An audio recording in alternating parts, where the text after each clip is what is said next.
disappeared. And I know you noticed when you said you're scared. Are you scared of my love?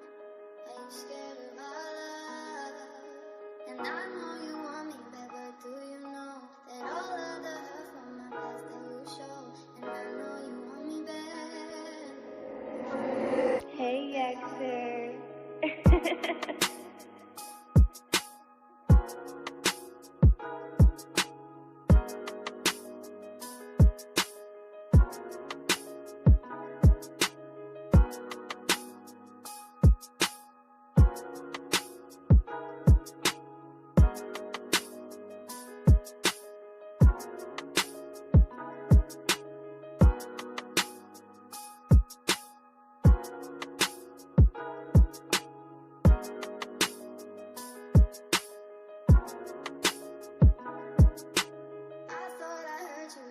Disappeared. And I know you noticed when you said you're scared. Are you scared of my love?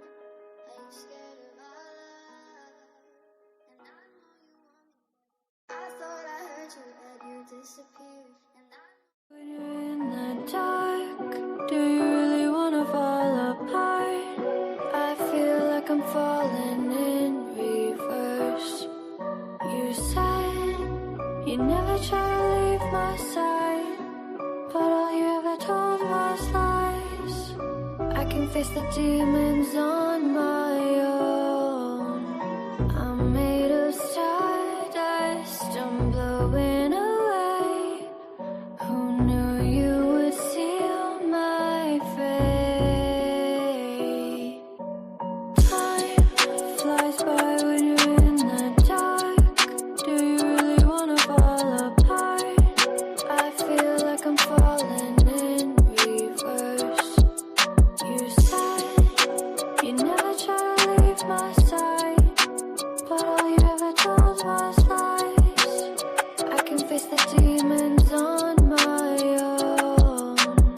I'm made of stardust, I'm blowing away. Who knew you would seal my fate? Hey, Yekcyr.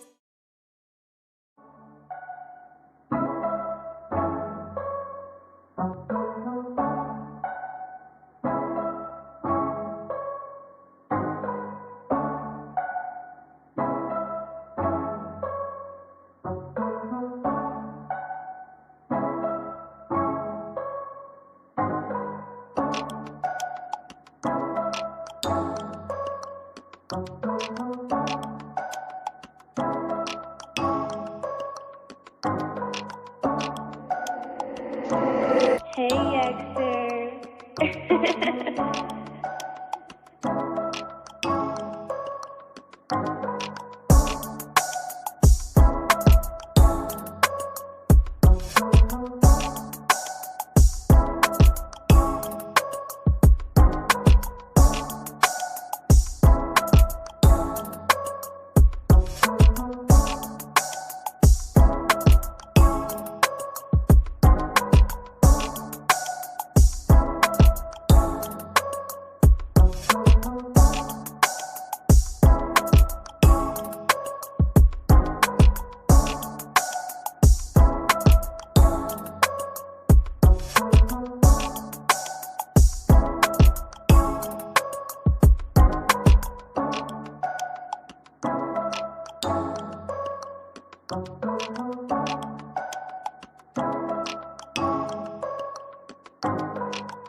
Don't make me do it. I'm ignoring Hey, all the Yekcyr. signs. I see right through it. You're gonna make me do it. I'm ignoring all the signs.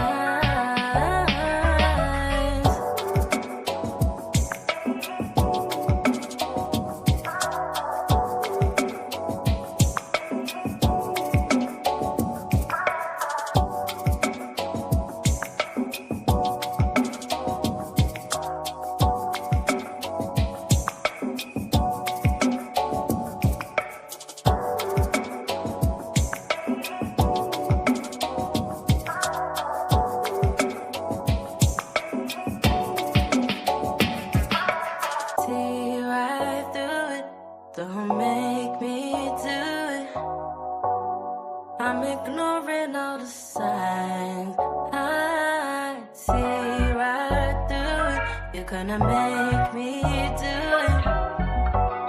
I'm ignoring all the signs.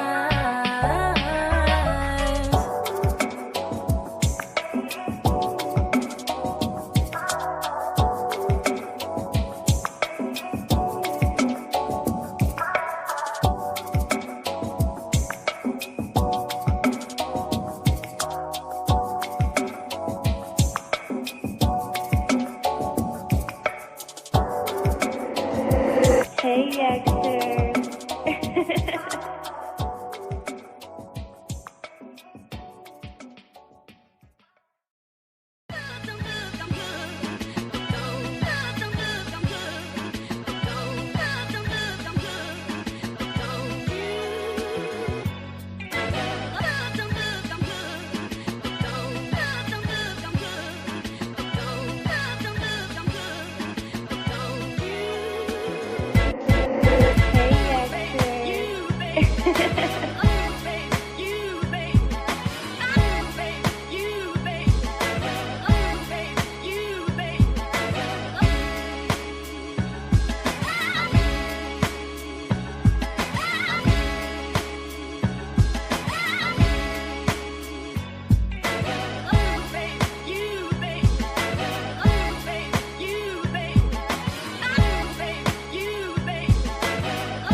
7th day is surely is a Sunday. One path to Yahuwah and Yahusha is the one way. Narrow path step and stay on track like a subway. Yahusha crack the sky with the Malakim someday. Dietary laws ain't no eating swine flesh. Yahusha garment staining blood like the wine press. The heathens crying now, strong delusion, they the blindest. These heathens can't keep Jesus, not appeased in the slightest. Feast days, moral laws, keeping the Shabbats. Don't follow the ways of Edom by Yahusha's blood I'm bought. Jesus is a pig, Virgin Mary don't need her.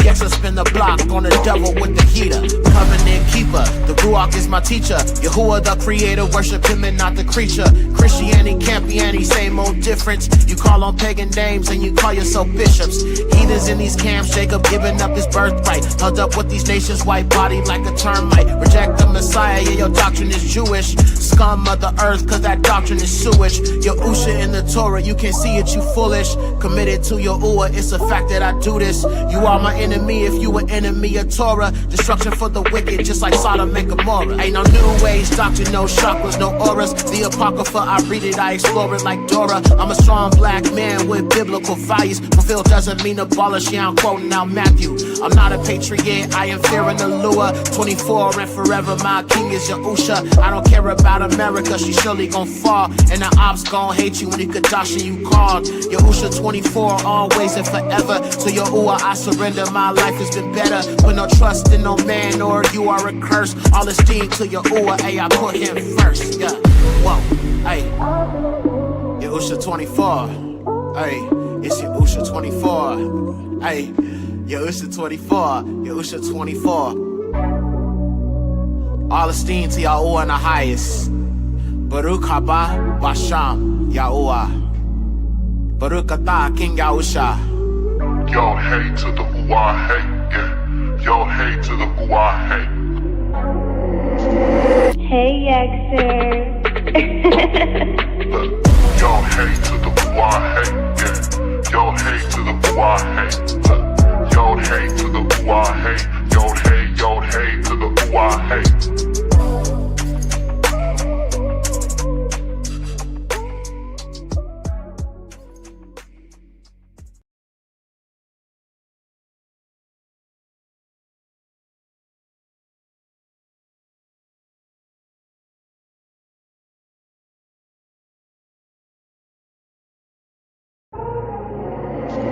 Hey, Yekcyr. Hamanana, hey, Yahushayan. Amayushayan. Hamanana, hey, Yahushayan. Hamanana, hey, Yahushayan. Look, yo, I'm straight up Messianic. I believe in the blood, no Jewish doctrine gonna change it. The Negro ghetto gospel, that's the real good news. He will set the captives free, the enslaved will be loose. Liberation is freedom, bringing sight to the blind. Why Jesus was designed to keep your mind in the bind. The heathens all raging cause they know that it's time. Judgment coming on the heathens, birth rates on decline. Look, Edom, falling, Jacob, watching, Yahusha, Hama, Shia, watchman. Lynched as a lamb, coming back like a lion. All praises to Yahuwah, the Azua of Zion.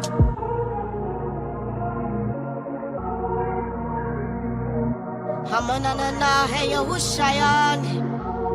Amayushayan. Hamanana, hey, Yahushayan.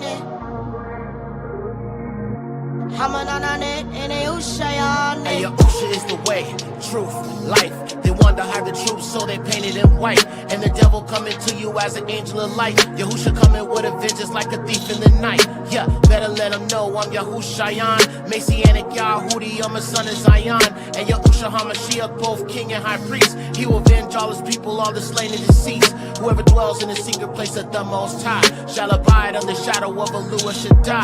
Yahusha HaMashiach, he was lynched, he was beaten. What makes it even worse, he was mocked as he was bleeding.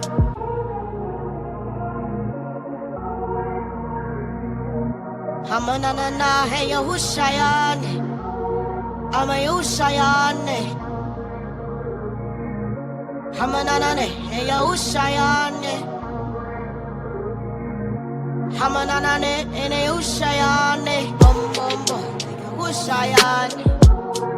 Hey, Yahushayan. Bum, bum, bum, Yahushayan.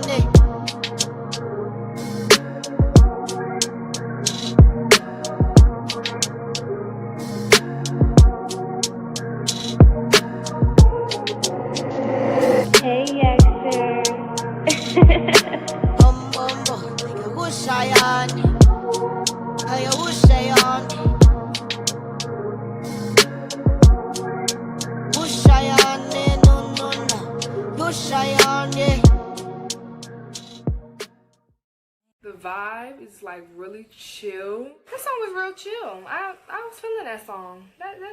I can chill to that, you know. All right.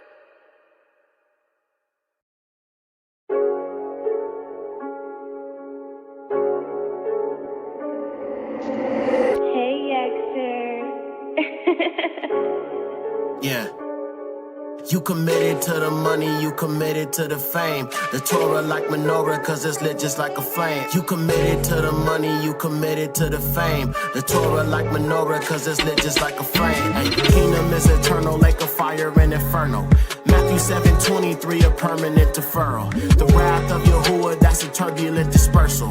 Haters never can say I heard you with commercial. Said no to no labels, ain't no demons in my circle. And people say they love you when they scheming just to hurt you. And I can see them demons, they misleading and deceiving. When Yahushua coming back, he gon' leave them demons grieving. You committed to the money, you committed to the fame. The Torah like menorah, cause it's lit just like a flame. You committed to the money, you committed to the fame. The Torah like menorah, cause it's lit just like a flame. You committed to the money, you committed to the fame. The Torah like menorah, cause it's lit just like a flame. You committed to the money, you committed to the fame. The Torah like menorah, cause it's lit just like a flame. You committed to the money, you committed to the fame. I'm committed to Yahuwah. Nah, baby, we not the same. We in two different lanes. Yeah, I'm on that narrow path under the shadow of God. Only place safe from His wrath. You sell your soul for a bag, that's the same as the birthright. All my life I had to fight, and for mine I'll fight all night. In due time we'll be alright. The divine assigned our plight, but the Torah like menorah designed to be our life. You committed to the money, you committed to the fame. The Torah like menorah, cause it's lit just like a flame. You committed to the money, you committed to the fame. The Torah like menorah, cause it's lit just like a flame. Hey, Yekcyr. Hey, Yekcyr.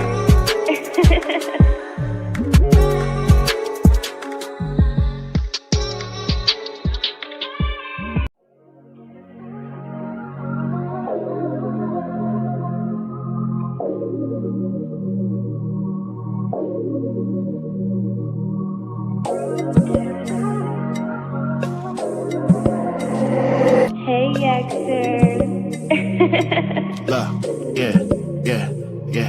Lift your hands up higher one time. You know the devil is a liar 2 times. And Yahushua the Messiah 3 times. And Yahushua the Messiah 3 times. Lift your hands up higher one time. You know the devil is a liar 2 times. And Yahushua the Messiah 3 times. And Yahushua the Messiah 3 times. And Yahushua HaMashiach, he was raised in the ghetto. Yeah. And he came from the ghetto. Nazareth was the slums. He was straight from the ghetto. Pharisees see the serpent of the father, the devil. Yahushua take the wheel, put the gas to the pedal. Yeah, didn't ask to be a vessel. The heathens act friendly, see the mask of these devils. And Yahushua take the wheel, put the gas to the pedal. Lift your hands up higher one time. You know the devil is a liar 2 times. And Yahushua the Messiah 3 times.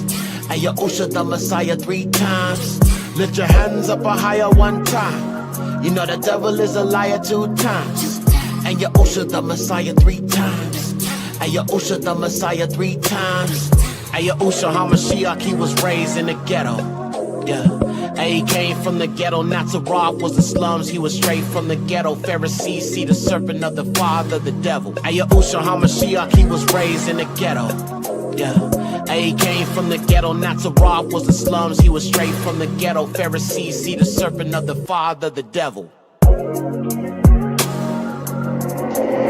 Hey, Yekcyr. Hey,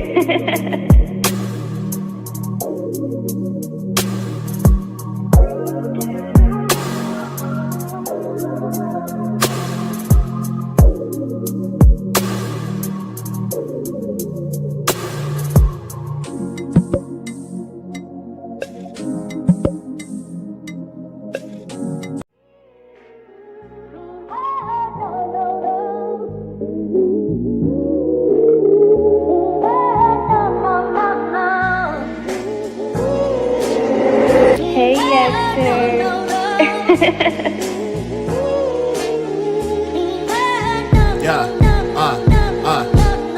Hey, yo, I rest on the 7th day, it surely isn't Sunday. One path to Yahuwah and Yahusha is the one way. Narrow path, step and stay on track like a subway. Yahusha crack the sky with the Malakim someday. Dietary laws, ain't no eating swine flesh. Yahusha garment staining blood like the wine press. The heathens crying out, strong delusion, they the blindest. These heathens can't keep Jesus, not appease in the slightest. Feast days, moral laws, keeping us Shabbats. Don't follow the ways to eat them, by Yahusha's blood I'm bought. Jesus is a big Virgin Mary, don't need her. Yekcyr spin the block on the devil with the heater. Covenant keeper, the Ruach is my teacher. Yahuwah the creator, worship him and not the creature. Christianity can't be any same old difference. You call on pagan names and you call yourself bishops. Heathens in these camps, Jacob giving up his birthright. Hugged up with these nations, white bodied like a termite. Reject the Messiah, yeah, your doctrine is Jewish. Scum of the earth, cause that doctrine is sewage. Yahusha in the Torah, you can't see it, you foolish. Committed to Yahuwah, it's a fact that I do this. You are my enemy if you an enemy of Torah. Destruction for the wicked, just like Sodom and Gomorrah. Yeah, ain't no new age doctrine, no chakras, no auras. The Apocrypha, I read it, I explore it like Dora. I'm a strong black man with biblical values. Fulfill doesn't mean abolish, yeah, I'm quoting out Matthew. I'm not a patriot, I am fearing the lure. 24 and forever, my king is Yahusha. I don't care about America, she surely gon' fall. And the ops gon' hate you when you Kadashi you called. Yahusha 24, always and forever. To Yahuwah I surrender, my life has been better. Put no trust in no man, nor you are a curse. All esteem to Yahuwah, ayy, I put him first. Yeah, whoa, ayy. Yahusha 24, ayy, it's Yahusha 24, ayy. Yahusha 24, Yahusha 24, Yahusha 24. All esteem to Yahuwah in the highest. Baruch haba Basham Yahuwah. Baruch atah King Yahusha.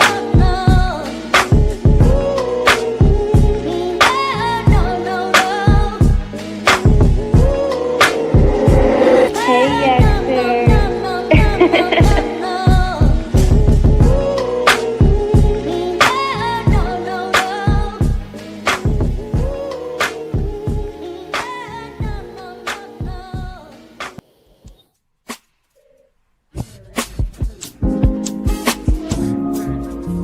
Hey, how's long, y'all?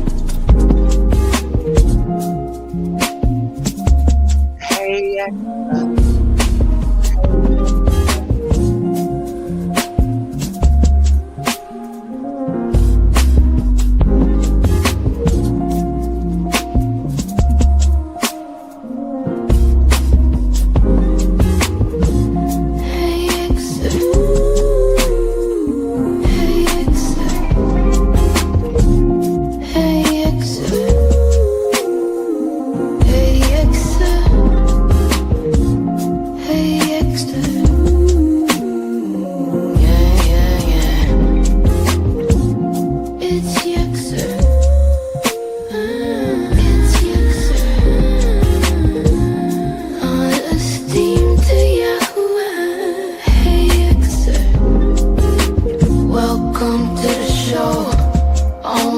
ready to go. Hit the like button for show. Yeah, you already know. Dun dun dun dun.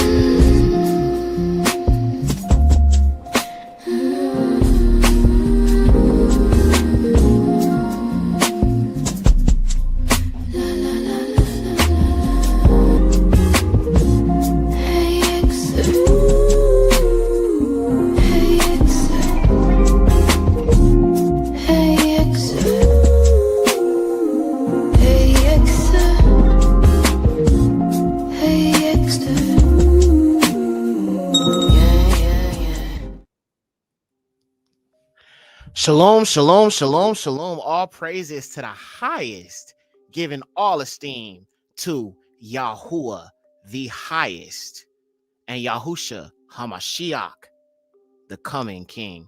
Before we jump into this, fam, can I just get a quick sound check? Yeah. Huh. Yeah. Yeah. Yeah. Come on, can I get a sound check? Give me a one if I'm sounding okay over here. Hopefully the music ain't too loud. I really like what we did last time with the music, bro. So I might have music playing throughout this. Music ain't too loud, right? All praises to the Most High. All right, fam. So let's get these shout outs going, man. And we're going to jump into this, man. We got a good show today. Please hit the like button. Shout out to the newcomers, new subscribers.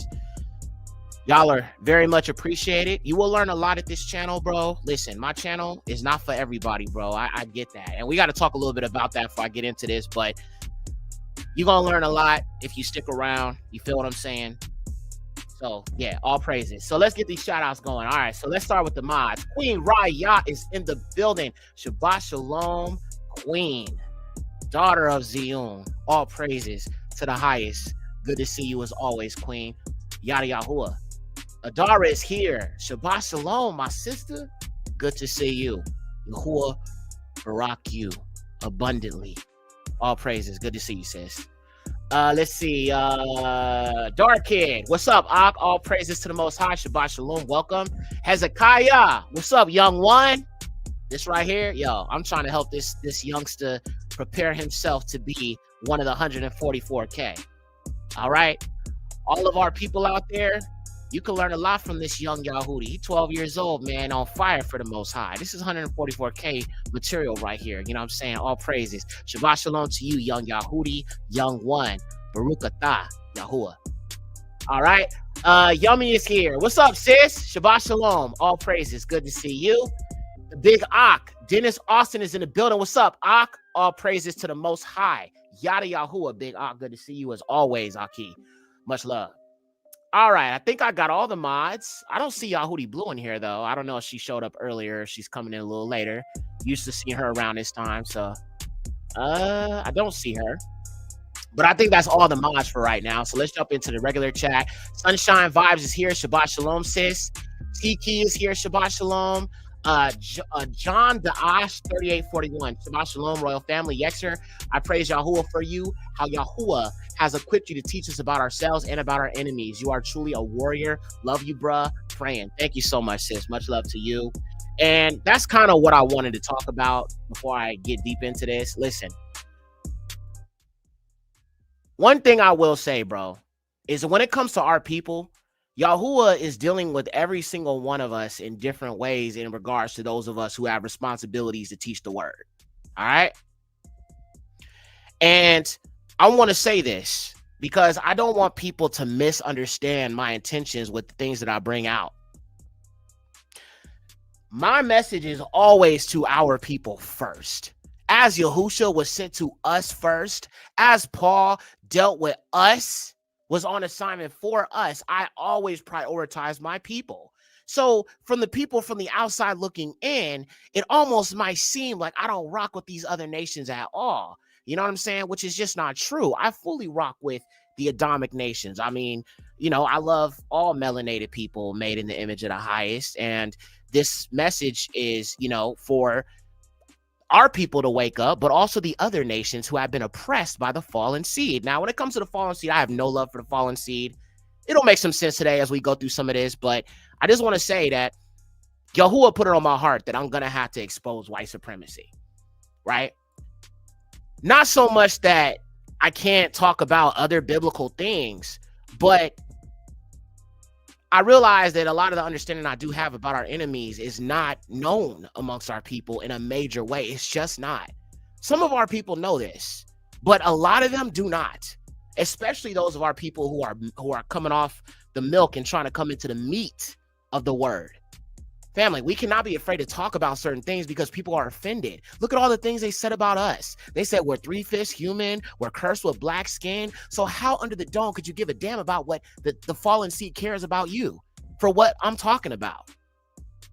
They've said so many things about us. They had us wanting to kill ourselves, not wanting to be black, you know what I'm saying, wanting to bleach our skin. I mean, I've never been to that point, but I have definitely wrestled with self-hate for sure.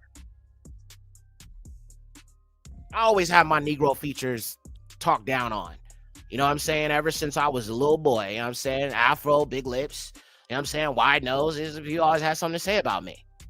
Used to hate myself, man.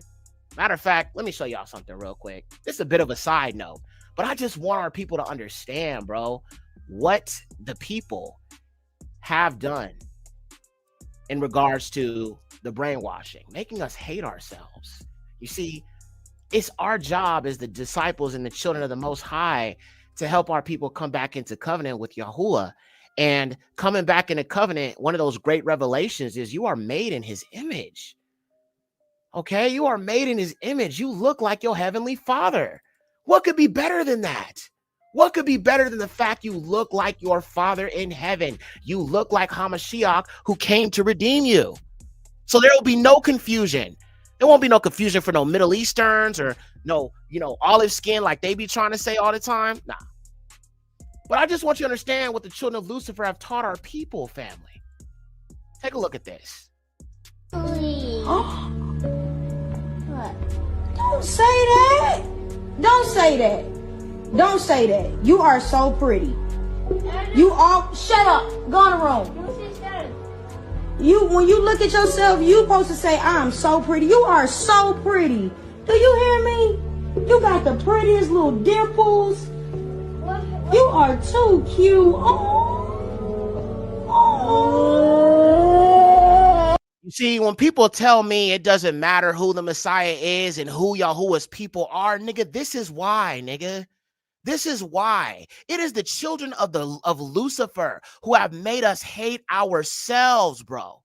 Have made us hate ourselves so much. Our babies are starting to look at themselves as less than. We have to deprogram our babies. We have to deprogram our brothers, our sisters from all of this.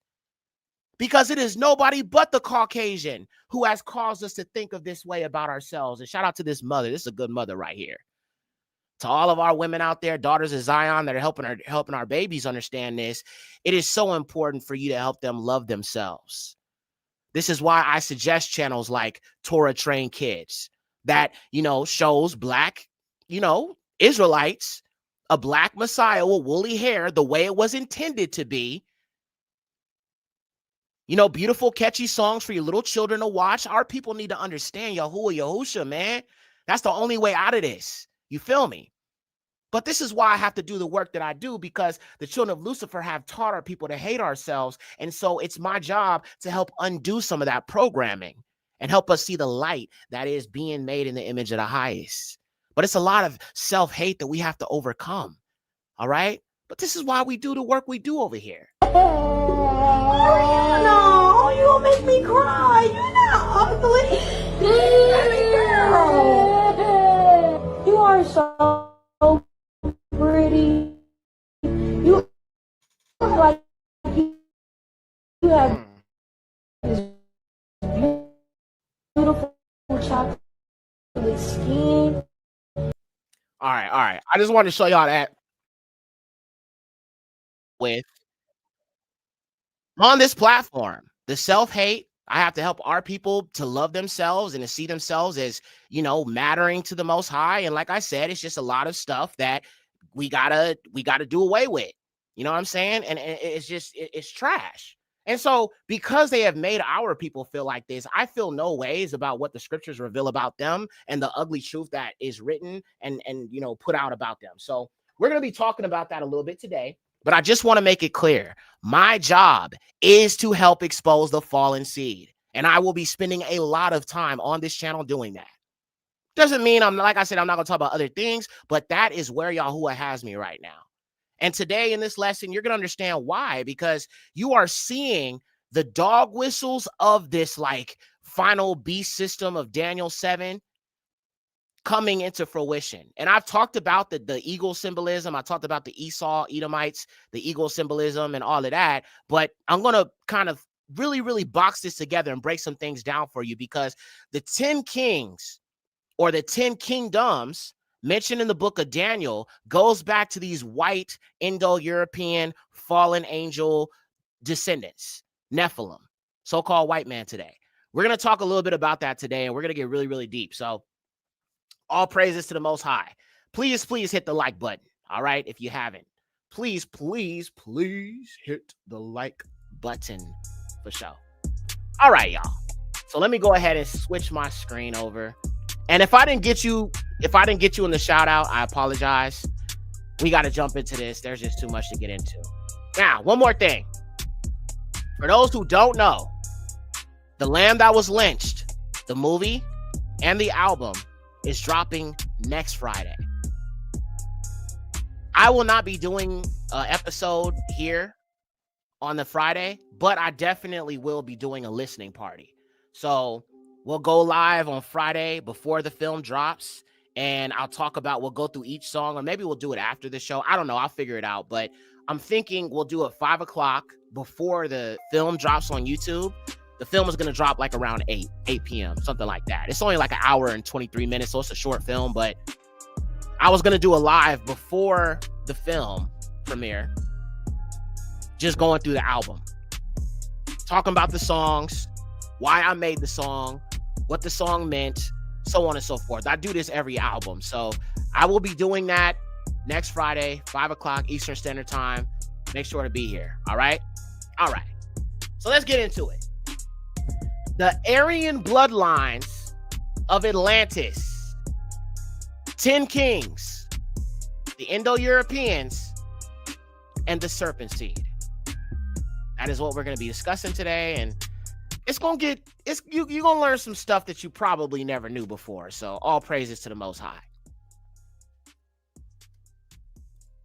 So in this episode, we will be discussing the end times and the bloodline of the fallen seed and the rise of Nazism.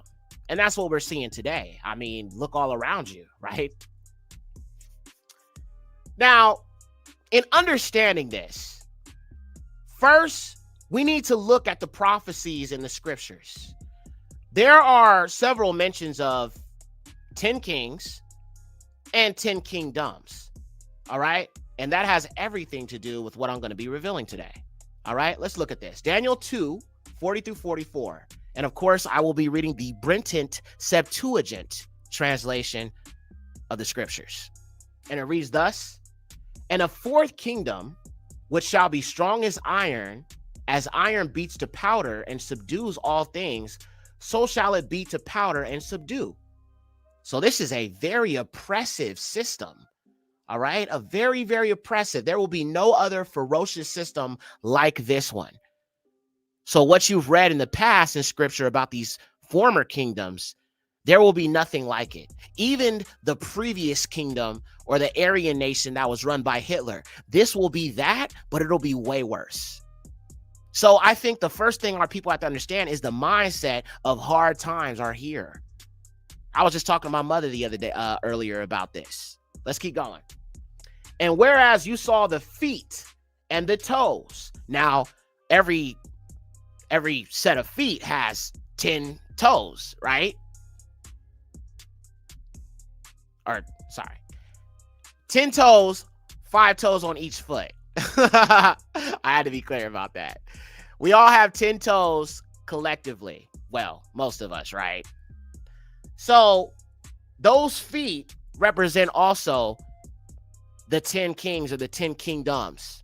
5 toes on each foot, that would be 10 kingdoms total. All right. So I want you, it doesn't say 10 here, but obviously if there's feet and there's toes, that would also represent 10. All right. So I just want you to catch that. 41. "And whereas you saw the feet and the toes, part of earthenware and part of iron, the kingdom shall be divided. Yet there shall be in it of the strength of iron, as you saw the iron mixed with earthenware. And whereas the toes of the feet were part of iron and part of earthenware, part of the kingdom shall be strong and part of it shall be broken." Now you're seeing that right now with this beast system. It's weak, but then it's also strong. Why is it weak? Look at the people who run it. Look how incompetent white people are. Look how incompetent Trump is. Look how incompetent Elon is. None of these white people know what the hell they're doing. They got to go to the fallen angels. They got to go to their forefathers to get knowledge and information. They're not smart people. Why do you think Elon Musk is constantly stuttering so much? So the AI is going to put a chip in your brain. And then, Donald Trump, he just don't know what the heck I think I'm a hot guy. And you know what? I think I'm a hot guy, okay? I am a hot guy. I'm gonna make America great again, okay? I'm a hot guy. They call me a hot guy. I mean, it's just, when I look at what they're calling masculinity, I realize that the white race is really cooked. Matter of fact, let me show y'all this real quick. I'm sorry. I just got to show y'all this. This is hilarious. And this is how I know the white race is cooked.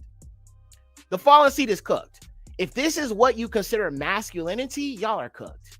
Y'all are really, really cooked. Let's see here. Let me show y'all this. This is just wild. When I saw this, I was just like, bro, you cannot be serious. This dude is calling himself an alpha male? Bro, I'm lost. Bro, look at this.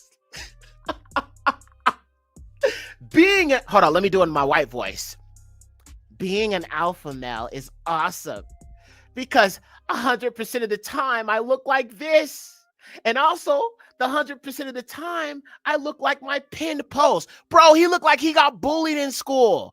If this is what the white race has to offer in regards to masculinity, y'all are cooked, cuz. I mean, it's like I live in the hood. I'm around a bunch of, you know what I'm saying, Yahudim, bro. We are masculinity. Black men, we represent that strength and we represent that masculinity. Black women, they represent that beauty and that wisdom. You feel what I'm saying? Black men, we are the strength, we are masculinity. Women, black women, Israelite black women, femininity, wisdom. That's why wisdom is always likened to a woman. You feel what I'm saying? But all praises. But this is the state of the white males, man. So, sorry, y'all. I just had to laugh at that. That's actually hilarious. But the ineptitude of this current system that they're building up with the people running it is why it's partially weak. But it's also strong because of the advanced technological aspect of this system. The beast system is heavily reliant on technology. The technology, the fallen angel technology, is what makes this kingdom strong. So even though you got a bunch of idiots running it, once they awaken this so-called AI God, that's when they no longer need to run anything. The AI will run everything. So it's partially weak, but it's also very, very strong because you have a database. You have these data centers that we talked about in our previous melanin episodes, how they're storing data and they have massive data centers. Yeah, that makes it very, very strong. But it's not fully integrated yet, which is why it's partially weak right now. Let's keep going. So, continuing on here. Verse 43.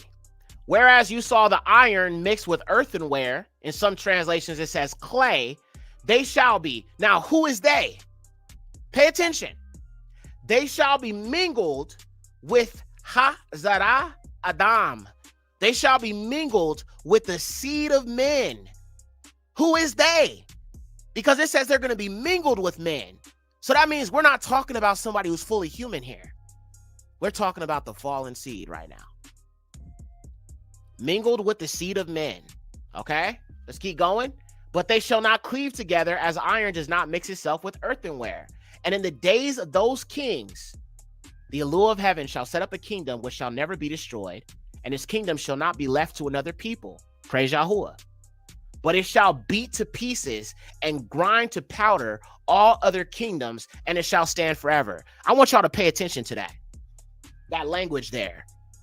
So in the very beginning of Daniel 2, it says that this kingdom is going to be vicious and beat down other nations. Verse 40, and the fourth kingdom which shall be strong as iron beats to powder and subdues all things, so shall it beat to powder and subdue.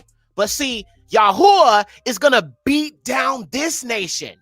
So this nation is ferocious, the most, dangerous, most craziest, most powerful kingdom. But even Yahuwah is going to beat down this nation that beat down every other nation, and his kingdom will stand forever.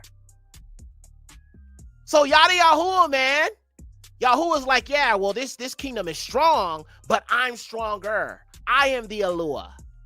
I love that. It presents this kingdom as strong, but it still gives honor right back to the highest because he will beat down this system that they're building that is strong, but not stronger than the highest. So it's all, in his fine will. Now here, I have a visual for you to help you understand this image. Okay, the image is of Nebuchadnezzar's vision. The head of gold is Babylon. The chest of silver is the Medo-Persian Empire. The brass area, the waist area, is the Roman Empire. And the iron mixed with clay is this final Aryan beast white supremacist system.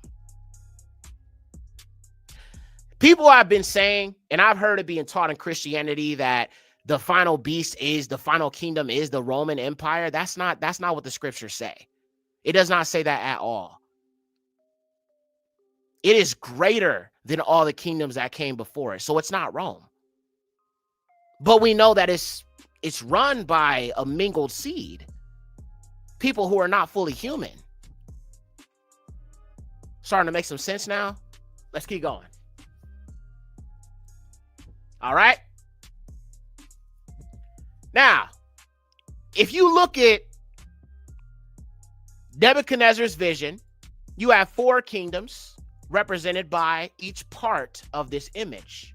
Well, in Daniel's vision, in chapter 7, these same kingdoms are shown, but they are shown as 4 beasts instead of an image. So you're going to see it's the same 4 kingdoms. And this is what I mean when I talk about how Yahuwah deals with us all differently. Yahuwah might show me a vision of 4, I don't know, different nations or something like that, right? But he might show you a vision of 4 pestilences and their judgments. But nonetheless, these same visions connect to each other. They're just presented in different formats, but nonetheless the same vision. So again, Yahuwah confirms things through multiple people oftentimes.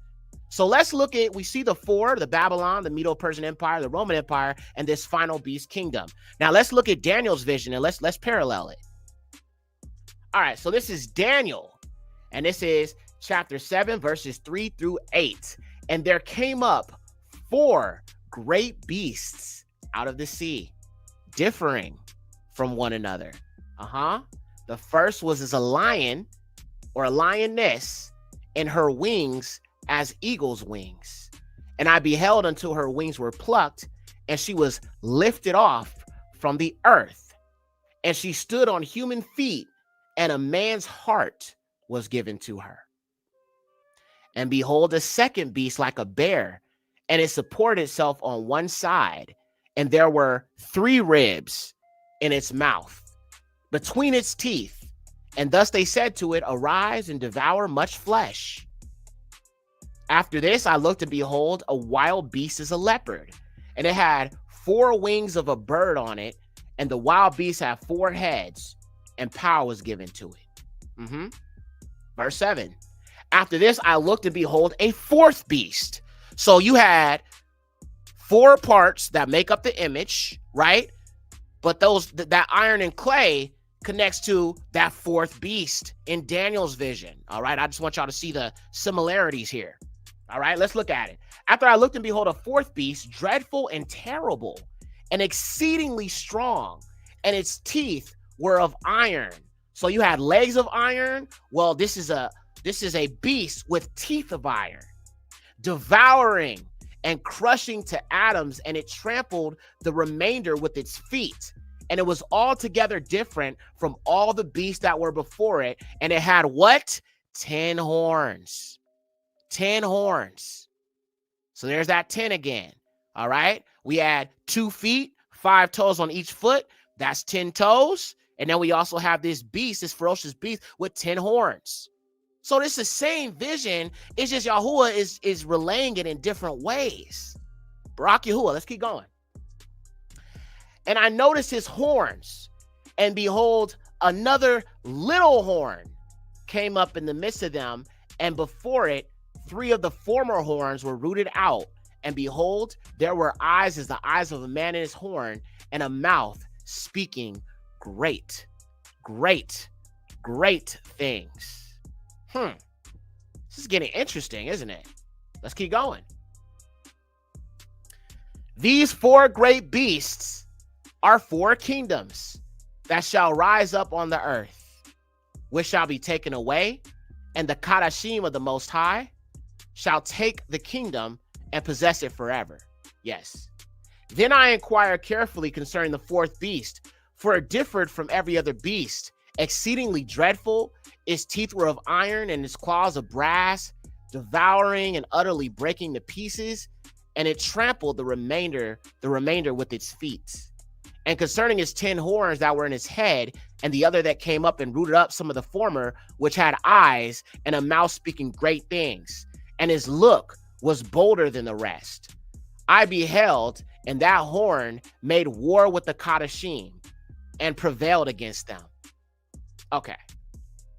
So this is describing a character who will rise up from this bloodline of these 10 kings and will pursue our people and make war with us. And you're already seeing that as we speak right here, right now. You are seeing it right before your very eyes. And, we'll talk a little bit more about some of the things that, we're seeing before our very eyes to understand it completely. Now, one thing that I find interesting, family, is this little horn will war against our people, right? But in scripture, the horns are also nations who have participated in our oppression. Let's look at that. It is very interesting how this beast or this little horn will persecute us. Yet in scripture, the nations who oppressed us were always called horns. Let's look at it. Zechariah 2, 1 through 4 in the Septuagint. And in the KJV, it's Zechariah 1, 18 through 21. Again, Zechariah 2, 1 through 4 in the Septuagint. In the KJV, it's Zechariah 1, 18 through 21. And I lifted up my eyes and looked, and behold, 4 horns. And I said to the angel that spoke with me, what are these things, master? And he said to me, these are the horns that have scattered Yahudah and Yasharah and Yerushalayim. And Yahuwah showed me 4 artificers. And I said, what are these coming to do? And he said, these are the horns that scattered Yahudah, and they broke Yasharal in pieces, and none of them lifted up his head. And these come forth to sharpen them for their hands. Even the 4 horns, the nations that lifted up the horn against the land of Yahuwah to scatter it. Okay? So we can see that these horns are not a good thing.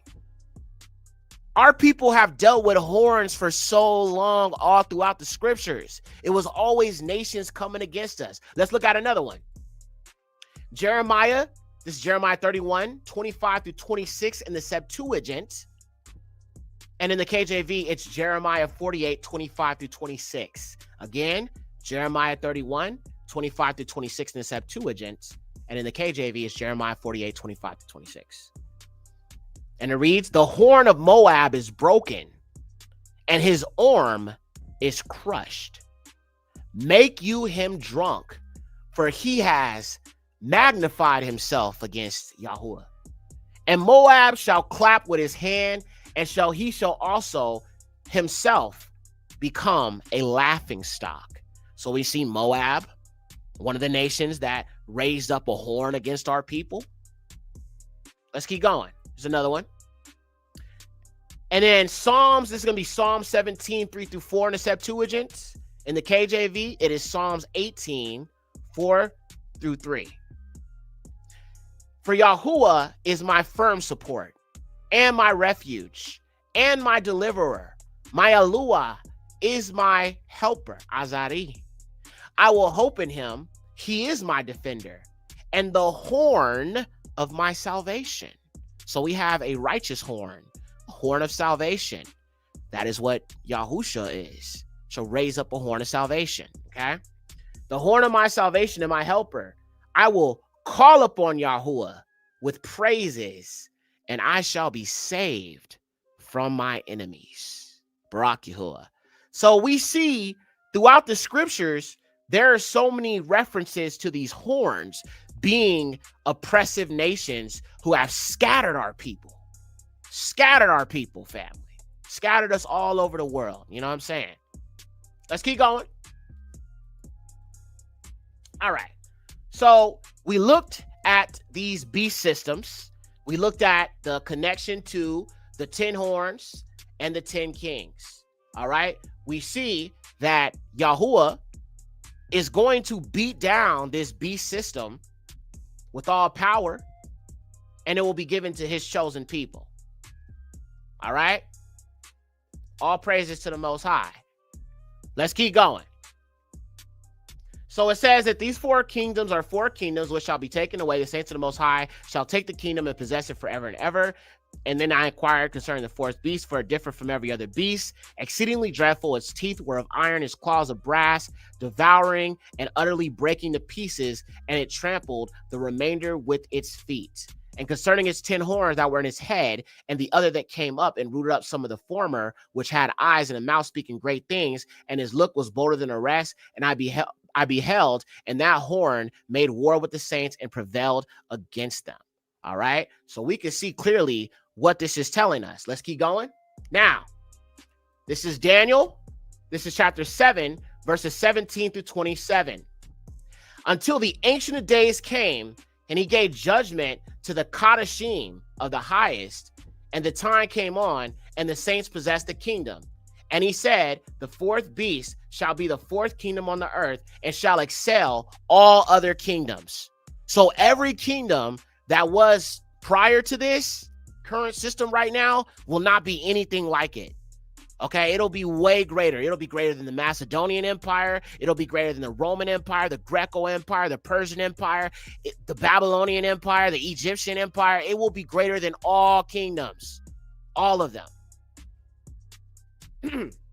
It shall be the 4th kingdom on the earth, which shall excel all other kingdoms, and shall devour the whole earth and trample and destroy it. So we are talking about a completely oppressive system that nobody is going to be able to get away from. Let's keep going.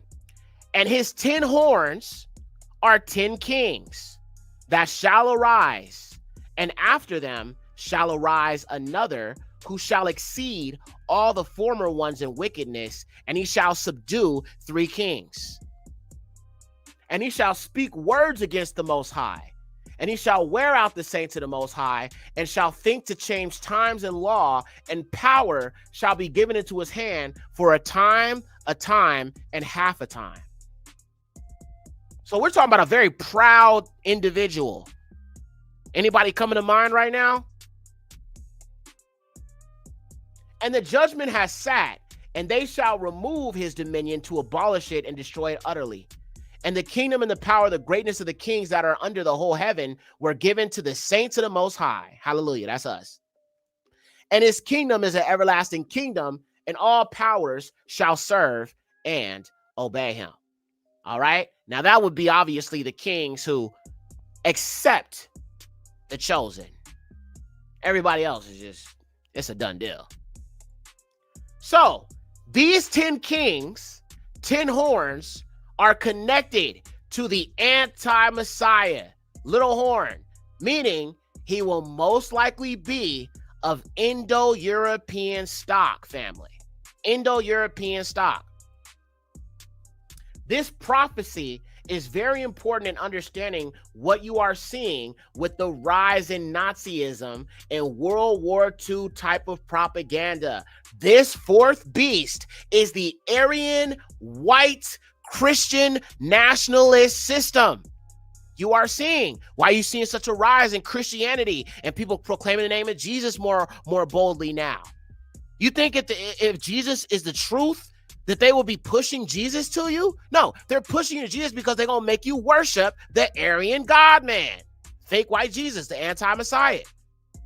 They're just prepping you to bow down to that false image, the image of the beast. Yes, the beast, the image of the beast is the so-called pale skins. Let me say it to you again.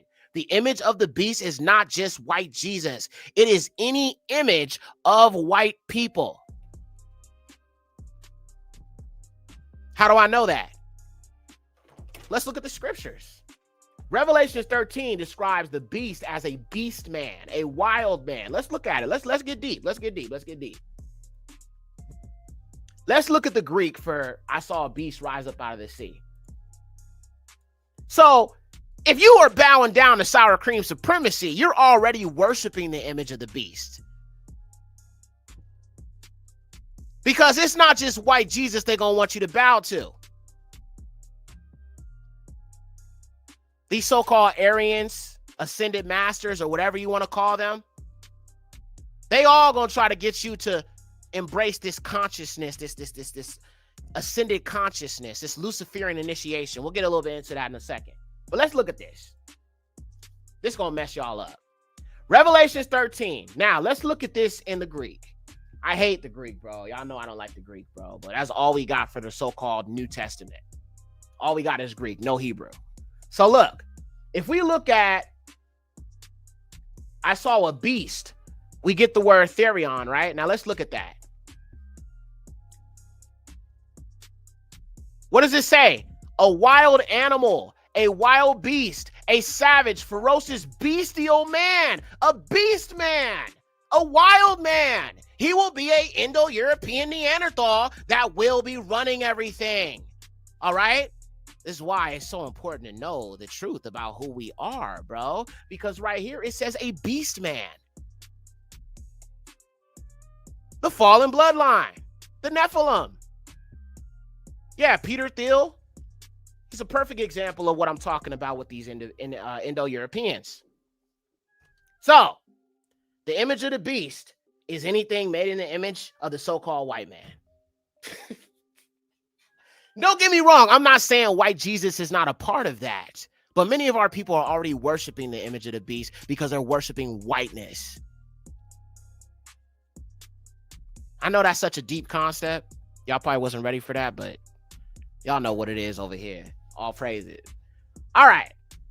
So let's continue on, fam. I don't want to get too sidetracked here. Now let's continue on. Now, we're going to look at another prophecy about these 10 kings, and we're going to look at these bloodlines, all right? This is Revelations 17, 8 through 14, all right?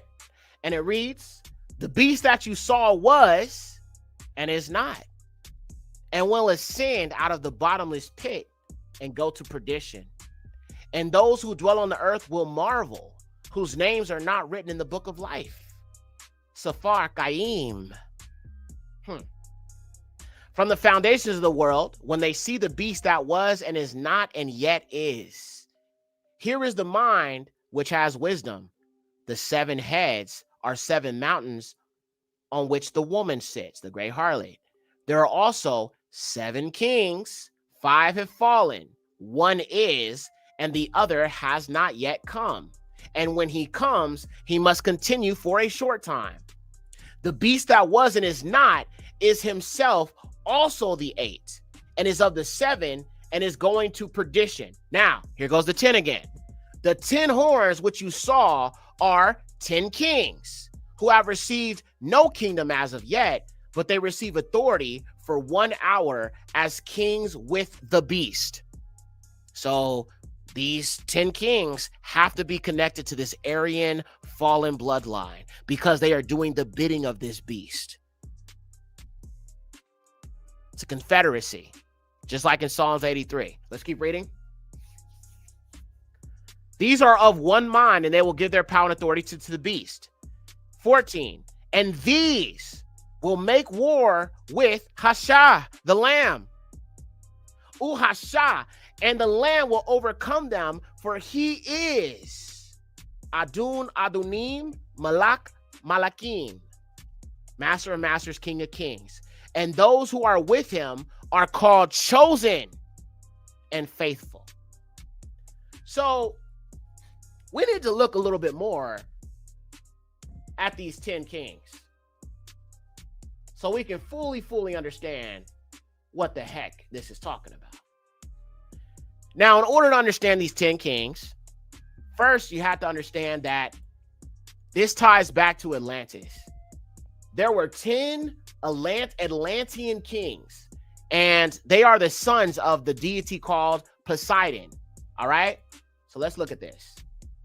Now, if y'all have seen Fallen Angels in the Pale Rebellion, y'all see my videos about the fallen seed, y'all know that I fully have proven and shown so-called whites come from Atlantis, the pre-flood world. They are the children of Cain that were destroyed by the flood. Just in case you don't believe me, let me show you some proof. Real quick. I just don't want nobody saying I'm making stuff up. You feel me? I always, y'all know me, man. Yekcyr always shows proof. I always do. Because I don't want nobody ever tell me I'm wrong or I don't know what I'm talking about, because I do. So let me just show some proof, some literature. It's in their own literature, bro, that these are the fallen seed. But, you know, it's not me making it up, but I'll just show you. All right, so this first thing I'm going to show you is that the Aryans, a lot of them were destroyed by the flood. The blue-eyed, blonde-haired individuals that you know about and see, so-called white people, Caucasians, are descended from those same beings. All right. So let me show you this first one. So let me just go ahead and read you some passages to make this make sense. For many generations, as long as the divine nature lasted in them, they were obedient to the laws and well affectioned towards the God whose seed they were, for they possessed true in every way great spirits. However, over time, the Atlanteans became corrupt. When the divine portion began to fade away and became diluted too often and too much with the mortal admixture, and the human nature got the upper hand. What is this telling you? This is telling you the Atlanteans came down from the heavens and mated with mortal women. Genesis 6, right in your face. Let me give you another precept. Hold on. Y'all know I got to prove everything, bro. I just want people to understand this, bro. So it's like, you know, there's no like, you know, misunderstandings and people saying, oh, that's not true. Oh, okay, well, prove me wrong. Nobody's been able to do that yet thus far, by the way. All right, I'm going to show y'all another piece of information that tells you that these were Aryans who were wiped out. Many of them were wiped out by the flood, the Aryan race. Pull that up for you here.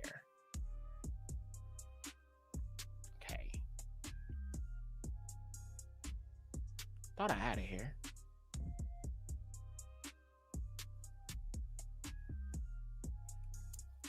Okay, hold up. I thought I had it here, y'all. My bad. I don't. But I do have something else here. Hold on, y'all.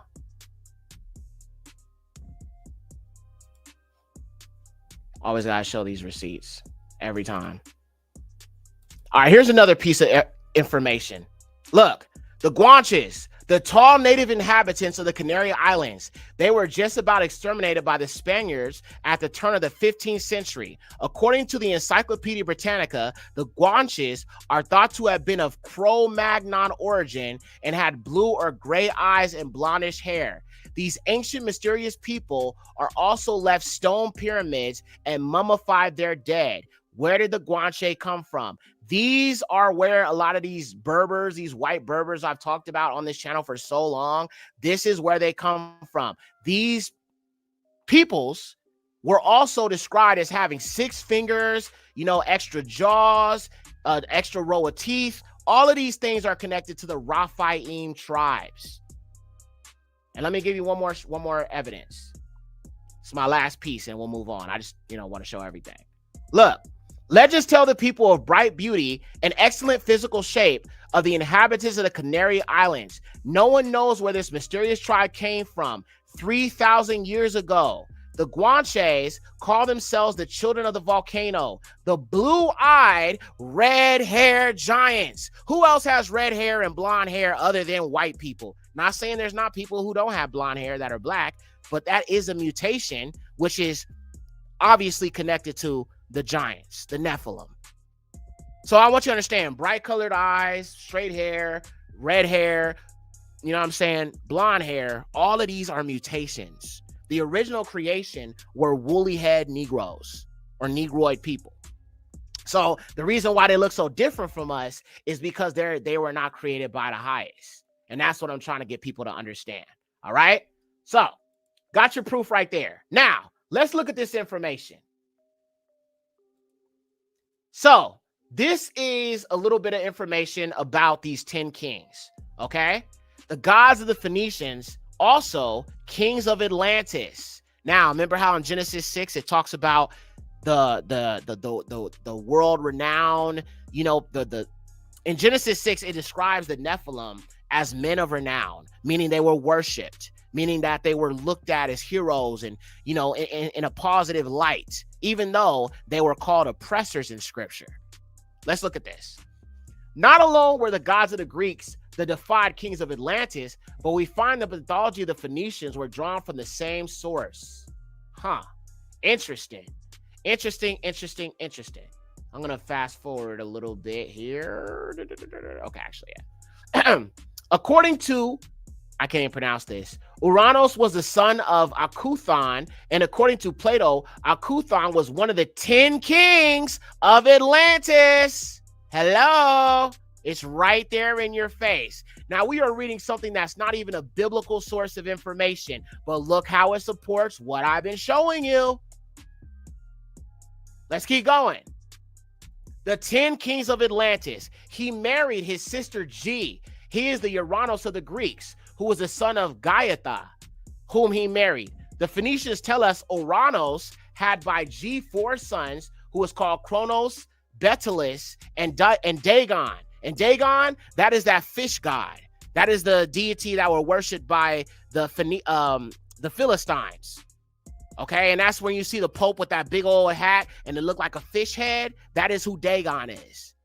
It is a marine kingdom deity. And we're going to talk a little bit about the marine kingdom today. We won't go too deep, but we'll talk a little bit about it because it got a lot to do with this.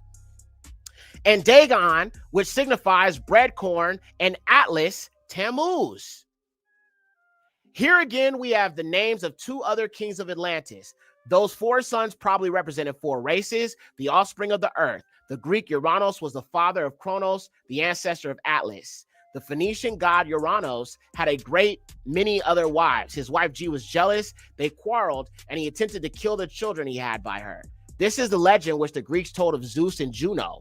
In the Phoenician mythology, Kronos raised a rebellion against Uranos, and after a great battle, dethroned him. In the Greek legends, it is Zeus who attacks and overthrows his father Kronos. Uranos had a daughter called Astarte. All right. So basically, you can look at these tribes of these Indo-Europeans as connected to the Raphaim tribes. So when you look at Deuteronomy 7 verses 1-4 or 1-6, and it mentions the Jebusites, Amorites, Hittites, Hivites, all of that, these are these white Caucasians. They are connected to them. Those are who they descend from. They are the descendants of the Raphaim or the Nephilim. That's the most important thing Negroes need to understand about the Bible. Yes, Christians have told you about the Nephilim. They told you about the fallen angels, but they didn't tell you it was them. As soon as you understand that, then, none of this should be, hard to understand or see. You got to understand that the children of Lucifer have written themselves out of scripture as the bad guy because they've been able to teach it. When you reject what they're saying and you read it for yourself, knowing this book is about us, why would it have anything good to say about them? Knowing how they are and what they do. Just think about that. All right, so I showed y'all that. Now I'm going to show you a quick video explaining the Daniel prophecy and breaking down these 10. There are 10 Germanic Indo-European tribes who are descendants of Atlantis. These 10 Indo-European tribes were very barbarous, very, very barbarous and warlike. All right. So let's look at that real quick. I'm going to pull up that video for you. All right. And I'm going to pull up something else while we watch that. All right. The 4 beasts. Take a look at this. I'm going to pause it. Music. Daniel 7 describes 4 beasts who ruled the world. The first is a lion with eagle's wings. This fierce lion represents Babylon, just as the head of gold did in Daniel 2. Babylon ruled the world from 605 BC to 539 BC. By the way, Daniel 2 and Daniel 7 are parallel prophecies. God uses the principles of repetition and expansion in parallel prophecies. In other words, God repeats prophecies using different symbols, and as he does, he expands on the prophecy, giving us the necessary clues and additional information he wants us to know in order to understand the prophecy. The second beast is a bear with 3 ribs in its mouth. The bear represents the Medo-Persian Empire. The 3 ribs are symbolic of the 3 kingdoms conquered by the Medo-Persian armies. Those kingdoms were Lydia, Babylon, and Egypt. Medo-Persia ruled the world from 539 BC to 331 BC. Daniel saw the bear was raised up on one side, indicating one of the 2 kingdoms. And actually, here, one more thing. I actually meant to show this to you earlier. I couldn't find it originally. Now, you guys know how I talked about the red-haired giants. Let me show you this real quick. And like I said, the Curse of Canaan, I'm going to get deep into this. So just make sure that you watch that film when it does come out. And I don't know when it's going to be, but when it does come out, bro, it's going to get deep. It's going to connect a lot of dots for you. But let me just show you this real quick. So in the Canary Islands, they found mummies of these red-haired, pale-skinned giants with 6 fingers on their hands and stuff like that.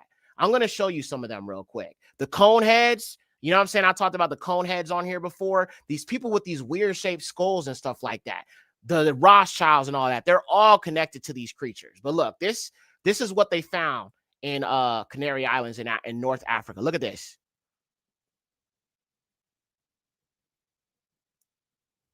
The Aryans are the fallen seed. All right. And these mummies were also said to be Rh negative, the fallen bloodline. All right. And I just have to show proof of stuff, you know what I'm saying? But these were found in caves in North Africa, in the Canary Islands. Well, Canary Islands is like off the coast of North Africa, but they found them in these caves. These big old giants, these Guanche giants were living in these caves, and they found their remains. And you can see red hair, blonde hair. So again, these people are not made by Yahuwah. All right. It is what it is. I just have to show proof. All right. All phrases. Let's get back to it. Yes, they ate mummies, but they didn't eat these mummies. They ate the black Kemetic mummies because of that melanin. They can't do nothing with these pale mummies. No. They wanted the Kemetic, black, African, melanated mummies. That's what they was eating. But yeah. All right, let's get back to the video. Just wanted to show y'all that. Was stronger than the other, just as one arm is typically more dominant or stronger than the other. The third beast is a... Somebody said that's the huge secret the government is hiding about white people. Yep. They are not created by the Most High. They are the fallen seed. They are the children of the devil. They are the children of Lucifer. Isaiah 14:19-22. Go look at that in the Septuagint. Don't read it in the KJV. Look at it in the Septuagint. They are the children of the devil. All right.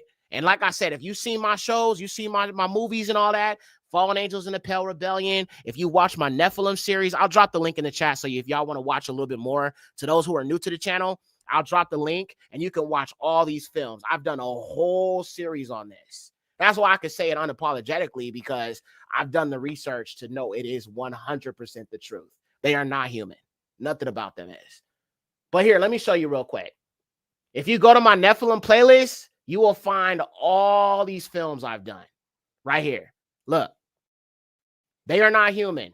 The Demon Seed, Caucasians, the Pale Rebellion, Extended Research, Fallen Angels in the Pale Rebellion, I Am a Canaanite, the Curse of Canaan, Esau and the Horites, who are the children of the devil, the Shaggy Ones. They are the children of Lucifer, the pale-skinned giants of the Caucasus Mountains, the Nephilim series, the Men of Renown. And I'm building out more and more series as we go. But I'm just saying, I've done extensive research on this. So that's why I just don't really be caring when people be like, I don't agree with you. Oh, you ain't got to. You ain't did the knowledge, my nigga. You ain't did the knowledge.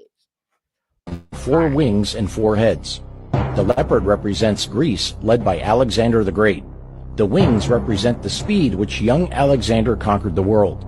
The 4 heads of the leopard represent Alexander's 4 generals: Cassander, Lysimachus, Seleucus, and Ptolemy. After Alexander's death, these 4 generals divided the kingdom and fought. Most High created everything, So you're saying the Most High created the Nephilim? The Most High created the Nephilim. The Most High created Neanderthals. That's what you're saying? Yeah, you're out of your mind. You are out of your mind. You are absolutely out of your mind if you believe the Most High created literally everything. And I'm not saying he didn't create mostly everything, but there are some things here he did not create. There are some creatures here he did not create.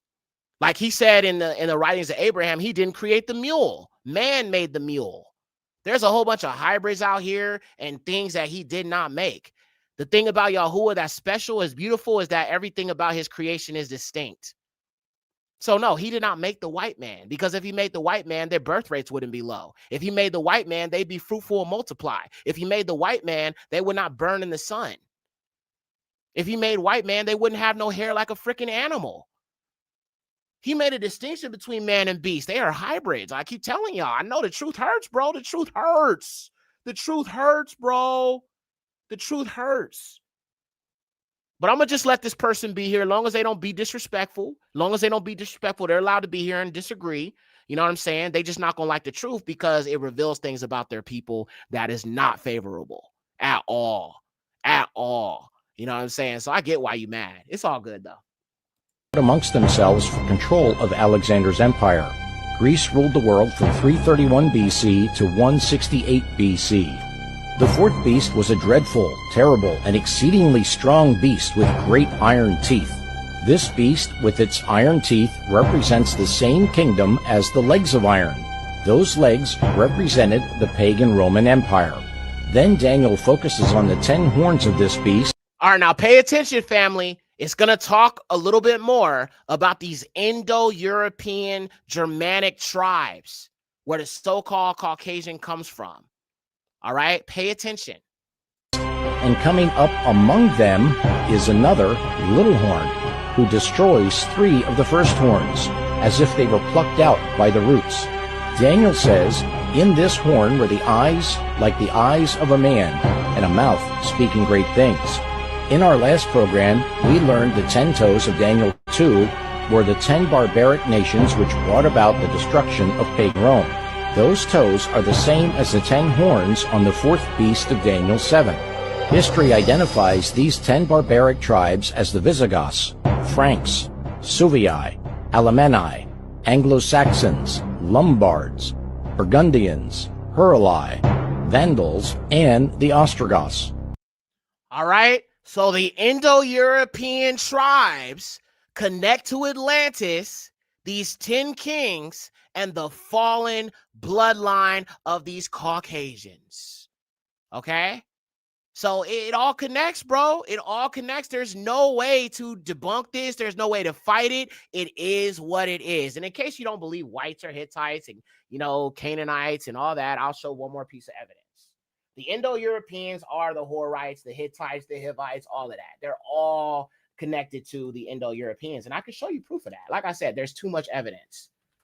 That's why I could say it in confidence, because I know it's true. I mean, it's literally in their own writings. Like even Elon, his name Elon, he's clearly a descendant of the Hivites. Clearly, you know what I'm saying? But here, I'll show you real quick. So if you look at the Indo-European tribes, right? And the Hittites and the Amorites and all of these Raphaims, you know what I'm saying? All these Raphaim tribes, you will find all of this. So let's look at the Hivite real quick.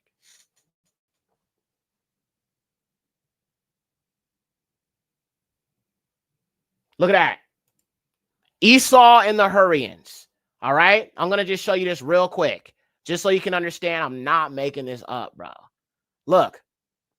Esau and the Hurrians, the identity of Edom with Hurrian offshoots. The Horites obviously linked to Esau, but who are these people? They are the Indo-Europeans. Let's go to Horites in Wikipedia so you can see something with your own eyes. So this is Hebrew. Garim is what it is in Hebrew. But if you look right here, it talks about these Horites being connected to the Hurrians. Who are the Hurrians? The Hurrians are Indo-Europeans. Okay, let me see if I can find that passage there. It says, according to Archibald, this white man, the Horites have been identified with references to Egyptian inscriptions of Kar, formerly translated Hari, which concern a southern region of Canaan. More recent scholarship has associated them with the Hurrians. Let's go to the Hurrians. Who are the Hurrians? The Hurrians, Kurites, Kuri, Hurry, or Hari. And this is Ugaritic right here, which is connected to the fallen seed.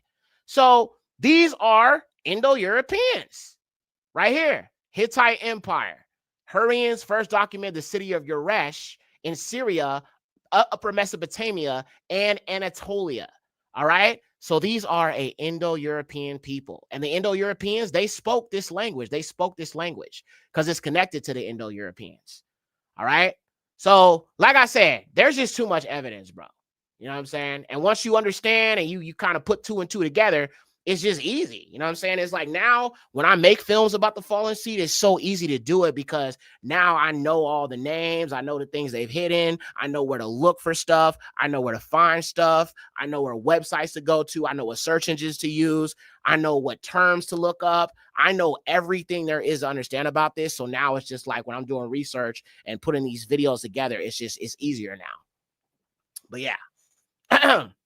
So the Indo-Europeans are connected to these tribes that the Most High said wipe out and destroy them.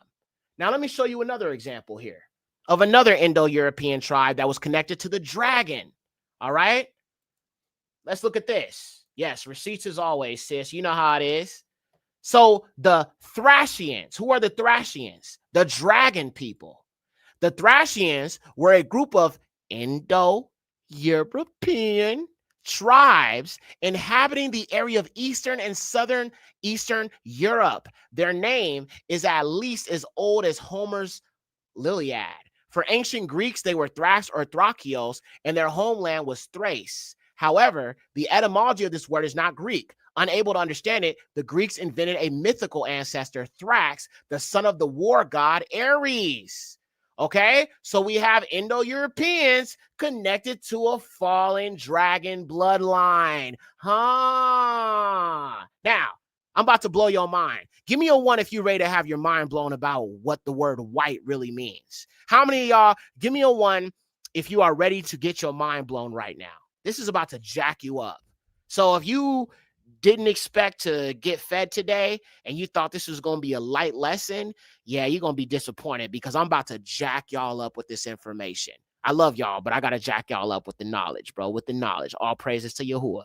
Okay. All right. Check this out. This is going to mess up every black person in this chat. Yummy said 2. She's like, nah, I don't want that true. What, sis? What? I hope you meant to put 1. Please tell me you meant to put 1. Okay. This is going to jack you up. The word for white in the original context does not mean what you think it means. And I'm going to mess you up. Let me show you. Let's look at some deep, deep information. Whew. Hope y'all ready, bro. So this is the etymology for the word white, but spelled W-I-G-H-T. This was before they spelled it W-H-I-T-E. Okay. So it says Old English, wit or white, living being, male or female person, something or anything from the Proto-Germanic. Okay, so we have Indo-European. But also in Old English, what does it mean? Unnatural or uncanny creature. White means unnatural or uncanny creature in the Old Germanic English. Oh, my. Oh, my. Oh, whoa. Let's keep reading. A doublet by phonetic change of whit. It also survives in ought and not and not. Germanic cognates include Old Saxon demon. So white also means demon. Woo! Boy. Do y'all see why I love coming out with this truth, bro? Do y'all see why I'm on fire for the Most High? I get banned and censored and I'm too real. You know what I'm saying? All praises to the highest. I got another one for you. I'm gonna mess you up even more. Got another piece of evidence to back that up. let's look at another definition of this word. Now, it means several different things because, of course, the colonizer, they had to paint themselves in a good light, so to speak. But if you look at the etymology in the dictionary for the word white, W-I-G-H-T, creature, you get specimen, you get humanoid, you get devil. So demon, devil, creature, uncanny, you know what I'm saying? Beastman, humanoid, specimen, creature. This is what they are. Oh, my. Ooh, boy. Yes, sis. I used to play Kingdom Hearts all the time. And yes, they did have a white knight. I remember that. Yeah, absolutely. Crazy stuff. Oh, boy. Hey, told y'all, man. All praises to the Most High. So sometimes you got to look at the etymology of certain words and look deeper into what it actually means. And they told you that white is right and, you know, white is superior. But in actuality, it's got them described as a dang demon. All right, fam, let's keep going. So I showed you about the Germanic tribes. And we're going to continue on from here. I just wanted to point that out for you guys. And we're going to keep this thing moving, okay? All right. All praises to the Most High. And I Barak Yahuwah, man. He's the one allowing all these things to be known, man. It ain't me, bro. It's Yahuwah.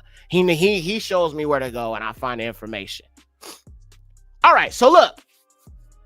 Poseidon is the god of Atlantis. He had 10 sons. Aryan tribes, Indo-European tribes. Those would be the 10 kings, all right? Poseidon is the god of Atlantis. He had 10 kings who would become the 10 kings of Atlantis. This connects us to the 10 kings of Revelation who are in league with the beast against our people. And this is why you see the rise of racism and Nazism.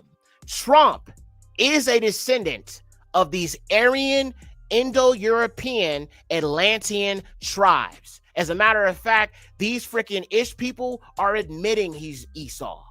Let me just pull that up real quick. I'm going to show that evidence. They're literally saying this man is Esau, bro. You don't believe me? Take a look. Even though they're Esau too, but the one who's going to switch from Yahweh to Yavoid is Donald Trump. He will turn America from Yahweh to Yavoid because everything he says indicates that. He's going to really be a tremendous president in the United States. Tremendous. He's going to stand up to all the nations of the world. He's going to side with Israel when he realizes that they cannot make peace with Israel, as I've said before, because it's theologically impossible. And that's why I believe, remember I said that the Gematria of Donald Trump is Gematria Mashiach ben David? You know what that means?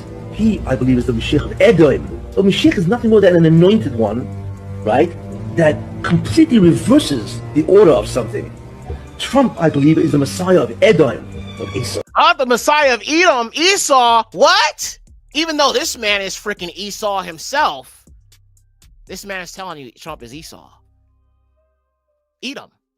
I love it when the heathens admit it, so I ain't got to say it. Because when I say it, you know, niggas don't be listening to me.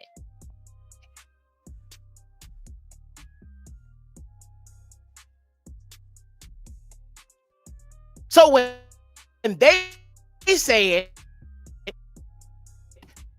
maybe it has a little bit more power.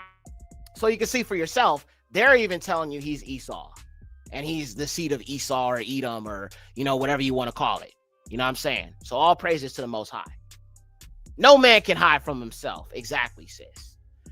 All right, fam, let's keep this going because we still got a lot more to get into. But this Marine Kingdom has everything to do with Atlantis and these 10 kings and, you know, why you're seeing so much this Aryan, you know, symbolism and water symbolism and the Ukraine and the, you know, the trident and all of that. Like, just like when you think about the Little Mermaid, right? You see her father, Ariel, you see her father with the trident in his hand. You know, the little pitchfork thing the devil always has. Isn't that interesting? You always see the devil with a pitchfork, but then you always see these Caucasians with a freaking pitchfork, even including their gods. It's like they've been telling you the whole time who they are. Let's keep going. All right, so we see that Trump is a descendant of Esau, Let's keep going. It is also interesting that Aryans connect to a sea people. Yet in scripture, we have many passages that seem to indicate that there was a pre-flood marine kingdom. Was there a pre-flood marine kingdom? Absolutely. In the scriptures, it reveals it, that the Rephaim and some of these giants could swim and dwell in water. Let's look at Job 26, verse 5. Job 26, verse 5. Shall giants be born from under the water, and the inhabitants thereof? Now, if you look at this in the KJV, it says terror. It does not say giants. That's why I use the Septuagint. The Septuagint is the truth. So we have evidence of giants living in water, a marine kingdom, so to speak, in the Septuagint that they've hidden, that they've covered up. I wonder why. Why the normalization of marine kingdom entities and Indo-European gods? So, as you can see, I have Aquaman in the upper right, and there's another cartoon image of him. Then you see on the left, you got Thor, and then next to Thor, you've got Odin. All of these so-called gods connect to the Indo-European pagan system.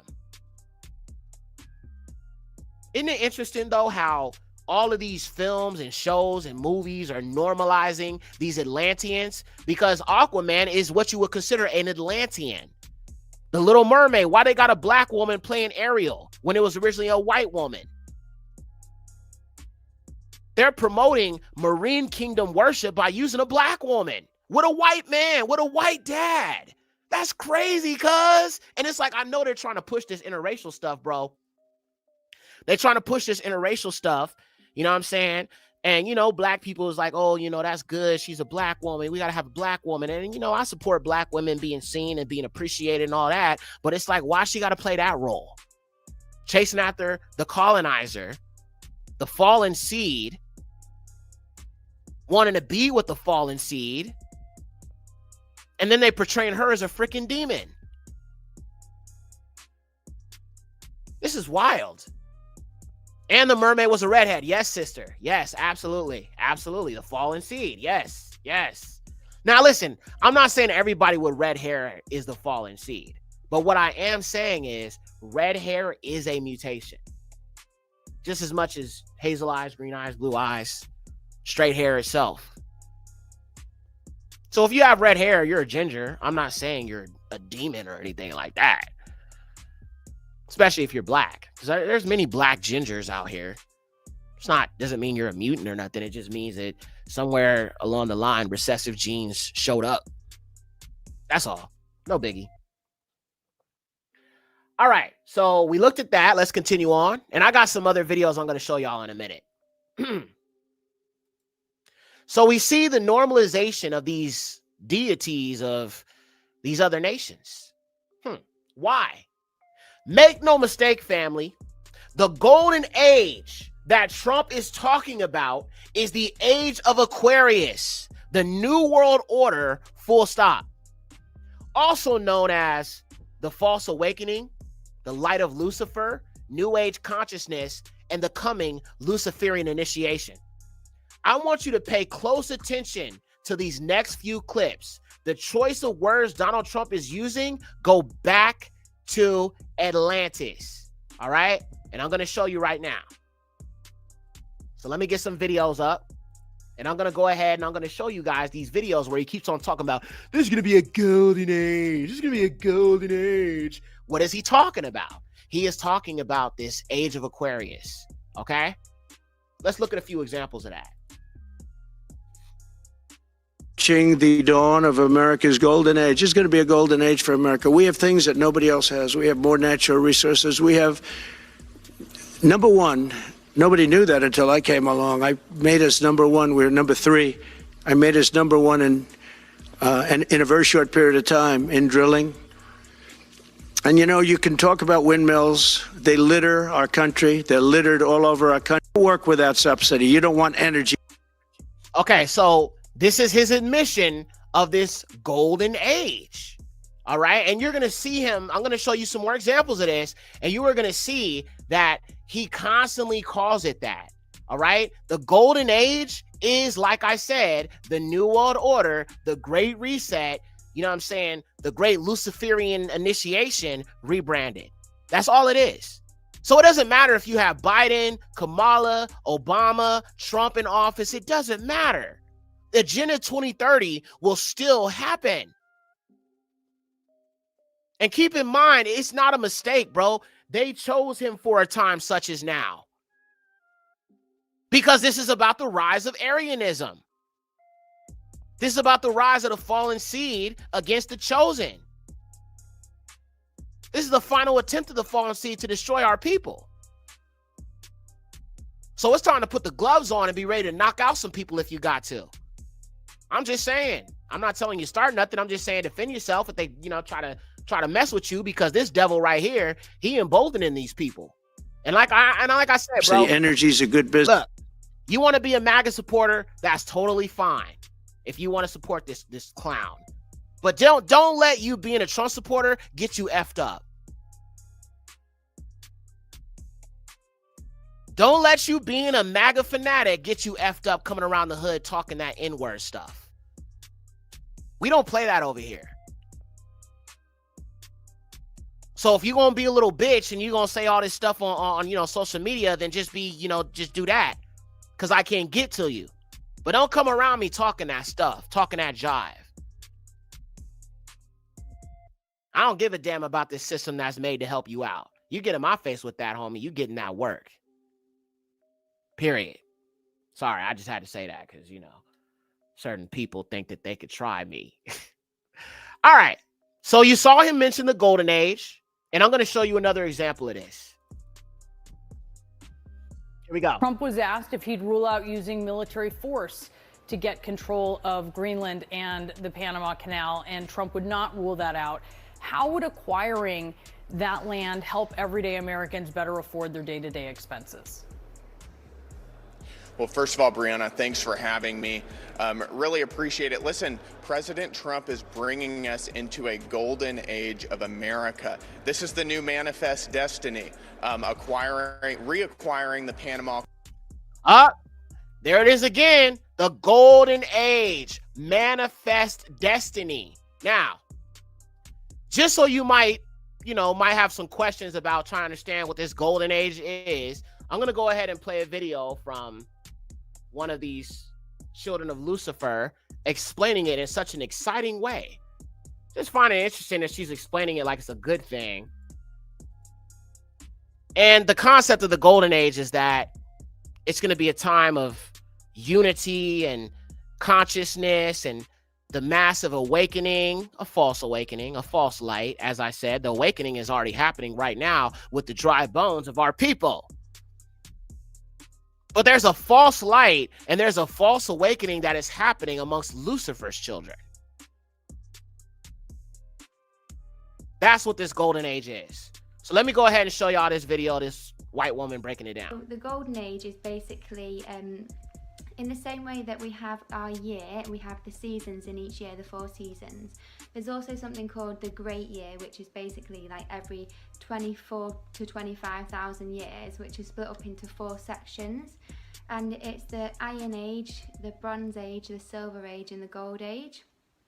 So these different ages basically represent humanity on the earth and kind of what state we're in. So whether we're in a state of like chaos and separation, or whether we're in a state of like love and harmony and like what we'd call like heaven on earth. And obviously the chaos is kind of like hell on earth. And it also represents our consciousness and like how much consciousness we're accessing, how connected we are to spirit and things like that. So the Dark Age and the Iron Age, they're the same thing but different names. They are literally like hell on earth. Everyone's separate, wars. Pretty much the state we're in now, like no one is doing much about the planet. We're in like a state that seems like everything's gonna just like go tits up and potentially the whole world and humanity might end.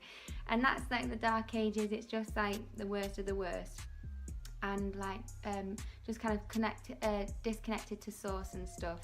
And we've just been through the Dark Ages, and we're now back to the Golden Age, and it's like a cycle. So it goes Golden Age, then the Silver Age, then the Bronze Age, then the Dark or Iron Age, and it goes back round to the Golden Age.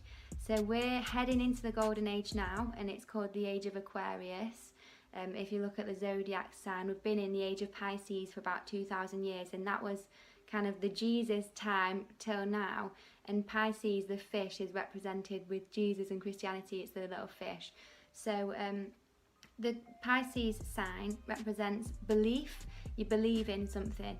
And the Age of Aquarius that we're heading into now is knowing. So rather than believing in spirituality or believing there's a source or creator or believing like in energies and things like that, or believing in anything, it's now a case of we're heading into we know, like we'll experience it ourselves. We'll know rather than just believing. And that's kind of like your intuition. So Golden Age is meant to be about like heaven on earth, so it's meant to be like pure love and peace, and everyone's just in harmony with each other, unity. And it also represents enlightenment, so we're going to hopefully have world enlightenment. People are going to be more caring about the environment, about how we treat animals, how we treat each other, how we treat ourselves, all these different types of things. So yeah, like we're heading there, and like people don't know whether we're kind of already in the Golden Age and we're just like starting it, or whether we're like on our way transitioning in. The Golden Age should last for at least 2,000 years. I don't even know if it's meant to go up to like 12,000 years. It's like the longest age to have, which is amazing really. It gives me hope for the future, because I didn't have any like literally like a year ago. Things might end up getting worse to get better, but sometimes things have to kind of come to an end or come to a real head for us to actually realise that we need to come together and work together and show each other love. And sadly, it's the real shit times that happen in life where we actually do come together and realise that togetherness and oneness is better than separation. So that's it. We're heading into the Golden Age, and the song, my new song Covered in Gold, is kind of like a lot of references to that. So yeah, like I can't wait for you to see the music video coming soon, because that's got a lot of cool references as well, and you'll spot loads of different things. Each time you watch it, you'll see something else. But yeah, hope that's answered any kind of interest, or just search it online and see what you think. Peace and love to you all, and thanks for listening. Bye!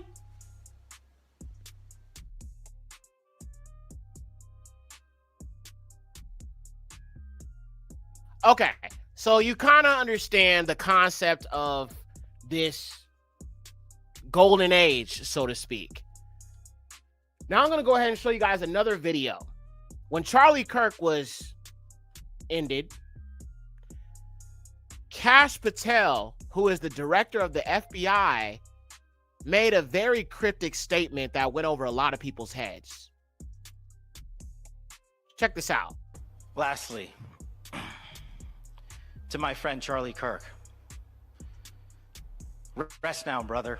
We have the watch, and I'll see you in Valhalla. Valhalla. I'll see you in Valhalla. So what the heck is Valhalla? Well, let's look. So you gotta, if you know a little bit about European history, you're able to see what they're actually telling you in plain sight. So let's go here to Valhalla. What is Valhalla? It says in Norse mythology, Valhalla, is described as a majestic hall located in Asgard. Now, Asgard is like a world within the earth. Okay, I've talked about the subterranean races. I've talked about these other reptilians and stuff that live within the earth itself, in the crust of the earth, deep within the earth, right? Well, the Nordic belief is that if you go deep into these tunnels, it will take you to another world called Asgard, where the so-called gods live, okay? So it's located in Asgard and presided over by who? The god Odin. Odin. And this is Odin right here. All right. And you're seeing more Odinism and more promotion of Odinism and these Northern European gods. Now, the thing about Odin is a lot of people don't know this. I talked about this in Fallen Angels in the Pale Rebellion. He actually hangs himself from a tree. It's almost like he's trying to like mock Yahusha's death or whatever. But he hangs himself from a tree. His own self. He hangs his own self. And he ends up slicing out his eyeball to get secret knowledge. All right? But this is the god of the Nordic people. A lot of these Germans and Scandinavians and those of the Indo-European stock are heavy into Odinism because this is their god. So you can see who they call God in Christianity and who they show you a Family Guy in these cartoons and these animations is Odin. This is the devil, y'all. This is the devil. This is literally Satan. But they're telling you that this is, so like, look, if I didn't tell you this was Odin and I just walked up to some random white person who believes in white Jesus, white God, they'll be like, yeah, that's God. That's the Heavenly Father. I'm like, nigga, that's the devil. But they have made our Father in the likeness of their God, who is Satan. But yeah, that's Odin. And he is connected to this area called Valhalla. Let's keep reading. There were 5 possible realms the soul could travel to after death. The first was Fokvangar. I'm still working on my German, y'all. Ruled by the goddess Freya. The second was Hel, ruled by Hel, Loki's daughter. Okay, that's another character that's connected to Indo-Europeans. Loki, L-O-K-I, who's like this bisexual, you know what I'm saying, homo. That's another character that they're familiarizing our people with. Hold up, this page needs melanin. There we go. Yada yada. The third was that of the goddess Ran. The fourth was the burial mound where the dead could live, and the fifth and last realm was Valhalla, ruled by Odin, and was called the Hall of Heroes. So yeah, basically Valhalla is like this like world deep within the earth. Let me see if I can show y'all an example of it. Hopefully I won't get copywritten. So Asgard, I'm going to just show you a quick scene from the movie Thor. And I should be okay to show y'all this. It shouldn't be no biggie. But it's like, it's an area that's believed to be in the earth itself. Let's see here. I think this is it right here. Yep. All right. So I'm not going to show the whole video, but I'm going to just kind of show you how this could work if you're trying to understand how this is. Like I said, I've been studying this stuff for a while, so it's kind of, I understand this concept. But for people who don't believe in the flat earth and all of that, you know what I'm saying, it's going to be hard for you to wrap your mind around this. But if you believe the word for what it says, and that, you know, there's obviously creatures below us, and, you know, how do these animals come out of the abyss? How do you have locusts with, you know, women's hair and a lion's teeth and a man's face and all that? How do you have these otherworldly type of creatures if there is not areas that we can't see or get to? And I've already shown you guys the abyss. I've shown you a video of the abyss in the North Pole, and it has like this black smoke coming out of it. I'll show you other footage if I can remember afterwards, but y'all know me, bro. I believe in other things beyond what the heck they tell us. I believe the word of Yahuwah. All right. So I'm going to go ahead and show y'all this little thing so you can see what I'm talking about when it comes to Asgard. So you have to go inside of the earth to get to this area. All right. And this is where a lot of these Aryans and, you know, these people think that they come from, which is this place. Let me just full screen it. Give me a sec. All right, right here. So this is Thor. All right. I'm going to just rewind it back a little bit. So this is like the land of the gods. Now, if you notice, it looks very much similar to like what you would think of as like Atlantis. This is connected to what we think of as the pre-flood world, the antediluvian civilization. Atlantis, antediluvian. these great kingdoms that were once built and destroyed by Yahuwah go back to the pre-flood world, the Nephilim, the Titans that were worshipped in the Greco-Roman Empire. Those Titans, yeah, those are Nephilim. Raphaim. That's what I'm saying. You got to connect all these dots, bro. You got to connect all these dots. But this is what it is. If you go deep into the Earth's crust, they believe that this is a real place. Now, do I believe in Asgard? Nah, I don't. I don't believe in Asgard. Not at all.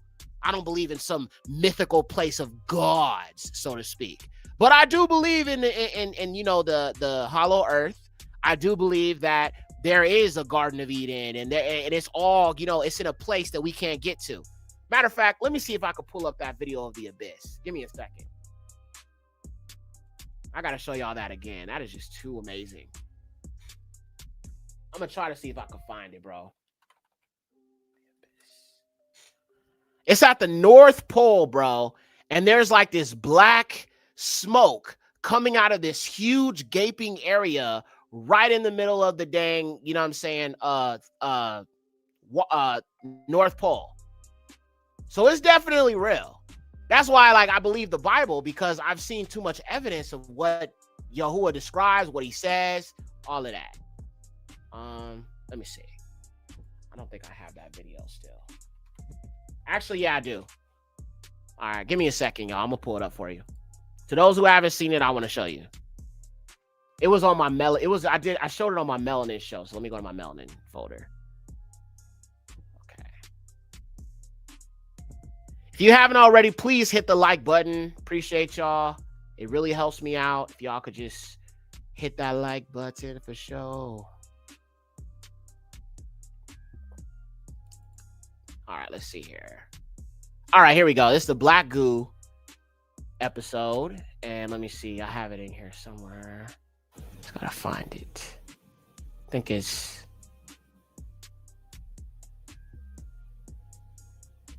here we go. Black Goo. My bad. I didn't have this ready because I didn't even know I was gonna show y'all this. Okay, here we go. I got it. Y'all ready? Y'all ready for this? Nobody is showing you this. Okay? That's what I'm saying. This channel is different, bro. You're going to see deep stuff no one else is going to show you. Here we go. I wish I could hit the like button. Thank you.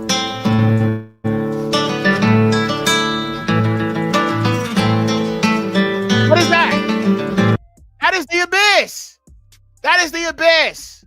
That is where these you know what I'm saying, these locusts are going to come from. This is the abyss. You see some fire coming out of it. You see some black smoke. And this is right out there in the North Pole. And there's like a big old magnetic rock right next to it. Here, I'll keep playing it. Kill that music. I don't like that music. But yeah, that is the abyss. That is real. Look at the smoke that surrounds it. How else can you explain something like this? The Most High is real. The Bible is real. So when people ask me, oh, Yekcyr, how do you know Yahuwah did that? Nigga, I know, nigga. I know the Alua. What his word says is true. And what's going to happen to these nations is true. What is written in these scriptures is true. His love for his people is true. Because I serve the Alua who made this and made everything. And I know this white person was saying, well, Yahuwah made everything. Yeah, he did, but he did not make whites. I know y'all don't like that conversation, them people, but hey, the truth is the truth. But yeah, that is what it is. That is what it is. That is the North Pole, and that is where you find this abyss. And there's like a big black magnetic rock, and it's called Rupes Nigras. You know what I'm saying? Rupes Nigras, Negras, Rupas Negras, Black Rock. And you have a company called Black Rock that runs everything because they named it after that magnetic black rock. There's proof of the creator. How could I not believe in the highest? How could I not be overzealous for him? Seeing all these truths, all this evidence of his word being true, why would I not? I believe everything the word says. Of course, there's leaven, things removed by the heathen. So I've had to do clockwork. I've had to find a reliable translation of the first covenant, or what the Gentiles call Old Testament, is the Septuagint. With the renewed covenant, I'm still trying to piece things together because there's a whole bunch of stuff in here that don't make sense either. I'm going to be honest. I'm not going to lie about it. They've obviously, talked about Yahusha, but they've added so much to his mouth that he never said or did. You've got contradicting stories of, his resurrection. You know what I'm saying? In Luke and Matthew and John, they all contradict each other. So what I'm saying is, yeah, I believe in Hamashiach, but I'm just saying what they have given us as the renewed covenant or the New Testament today is totally Roman Catholic approved. Meaning that they went through the scriptures, they removed things, took things out, put words in Messiah's mouth that he didn't say, so they could basically turn you into a subservient slave. You got to just have the ruach of understanding, bro, to be able to see through all these lies. And yeah, it takes a lot of prayer, a lot of studying language, looking at language, breaking down words. It takes a lot of knowing the first covenant very well. It takes a lot of work. But I'm thankful to Yahuwah. I'm still learning some things as I go. Barak Yahuwah. This is why I tell y'all, man, humility is a must in this walk. We could always be wrong. We could always be wrong. I've definitely been wrong in the past. Humility is a must, fam. Just saying. All right. Let's keep going. We're almost done, fam. I'm sorry. I had to show that Abyss video because a lot of people don't know about that. It's just deep. All praises to the highest. So Asgard is this area here. Mentioned in the, you'll see it in like the Thor movies and stuff like that. And it's deep within the earth into like this mystical city where these gods live, right? So Valhalla is an area that is connected to where the dead go after they die. It's not like Sheol where they're being tortured if they're wicked and things like that. It's like a place of the gods, so to speak. Like I said, I don't believe in it, but that's what them white folks believe. Now, continuing on, let's finish this up. We got a few more slides, and if y'all got any questions, I'll be happy to take them in a minute. Let's finish this up. So, as I said, the golden age is the age of Aquarius, and it is the New World Order. All right? Period, point blank. The golden age is nothing but the fulfillment of the plans of the fallen seed. People like Helena Blavatsky and Alice Bailey have been setting the groundwork for the age of Aryan supremacy. If you have seen my video or my documentary, Fallen Angels in the Pale Rebellion, you already know what I'm talking about with these two white women. Matter of fact, you know what? I totally forgot to drop the link to the Nephilim series. Let me do that real quick. My bad. I meant to do that, y'all. My bad. Let me drop that link so people can check that out. Like I said, bro, take some time if you haven't to go through that whole playlist for Shabbat. I guarantee you are going to learn so much, bro. All right. Nephilim playlist. All right. Check out this playlist if you're still trying to learn and understand, all of this information about the fallen seed and all that. But in my video, Fallen Angels in the Pale Rebellion, I talked about Madame Blavatsky, Helena Blavatsky, that's who on the left, and then also Alice Bailey. And this is this occultic, Aryan, white supremacy thing, where they believe they descend from Atlanteans, and they believe that the Atlanteans are superior to everybody else because the Atlanteans were half God, half human. Hybrids. And those same Atlanteans came down and slept with the daughters of Cain, creating Nephilim. Nephilim is where you get the wild man. It's where you get the beast man. It's where you get the Neanderthal, the cave dweller, the shaggy, hairy Horites. People with hypertrichosis. Hair all over their body, shaggy hair all over their body. It comes from these corruptions and these bloodlines. Let's keep going. So we're going to stop here for today. Be sure to join us next week for more. And we're actually not going to join back here next week because next week is the film, The Lamb That Was Lynched, is dropping. So it probably won't be until I won't continue this episode until like not next week, but the week after next. So yeah. So that's it. Actually, before we go, I'm going to show you guys a couple resources I have. I want to show you here on the net real quick. I want to show y'all some more articles. All right, so I showed y'all about the Golden Age. I'm going to go ahead and show y'all this next thing. All right. So let me share my screen. I'm going to show you guys a couple more articles that I have here that I didn't get to yet. And we'll go from there.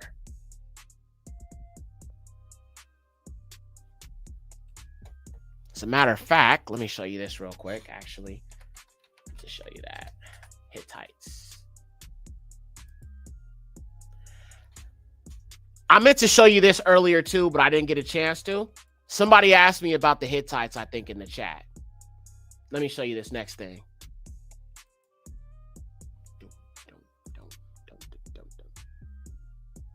All right, check this out, y'all. Were the Hittites, they were connected to those Rephaim tribes. Well, what does it say about these Hittites? Let's look at this. The Hittites were an Anatolian, Indo-European people. Look at that. Anatolian, Indo-European people. And this right here is Ugarthic or Sumerian. It's one of the two. But this is definitely connected to the Indo-European languages. The Hittites. One of the tribes Yahuwah told us to wipe out. Yeah, Indo-Europeans. Let's look at another one. Aryans.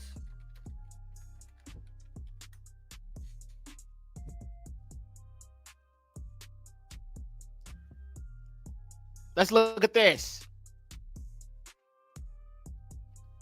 We're at Bible Dictionary right here.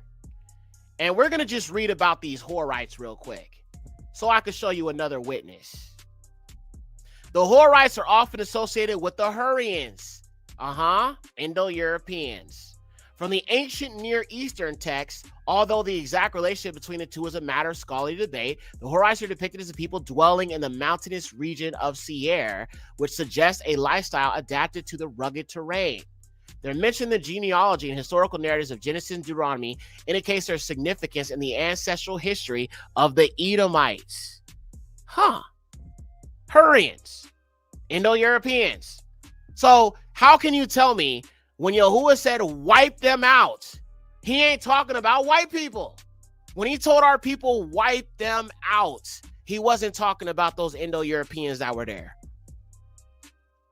The reason why we got the problems we got right now is because our people refuse to wipe them completely out. Amalek included. You got all these Indo-European problems, because, you know what I'm saying, our people wouldn't obey the highest and wanted to make marriages with them and all of that. Crazy work, man. Crazy work. And let me show you another one. Let's do the Hivites. So we did the Hittites, we did the Horites, and we still got to do the Hivites. So let's look at some information about those Hivites. That's why you got people like Elon who have names like Elon, which is a Hittite name or a Horite name, because he descends from them. That's why people are like, he don't look human. He ain't. He isn't. He's far from it. You know what I mean? All right, let's pull up this next thing here so I can show you about the Hivites. It's crazy how even the Amorites, that's another one. We gotta look up the Amorites too. I'll do that one next.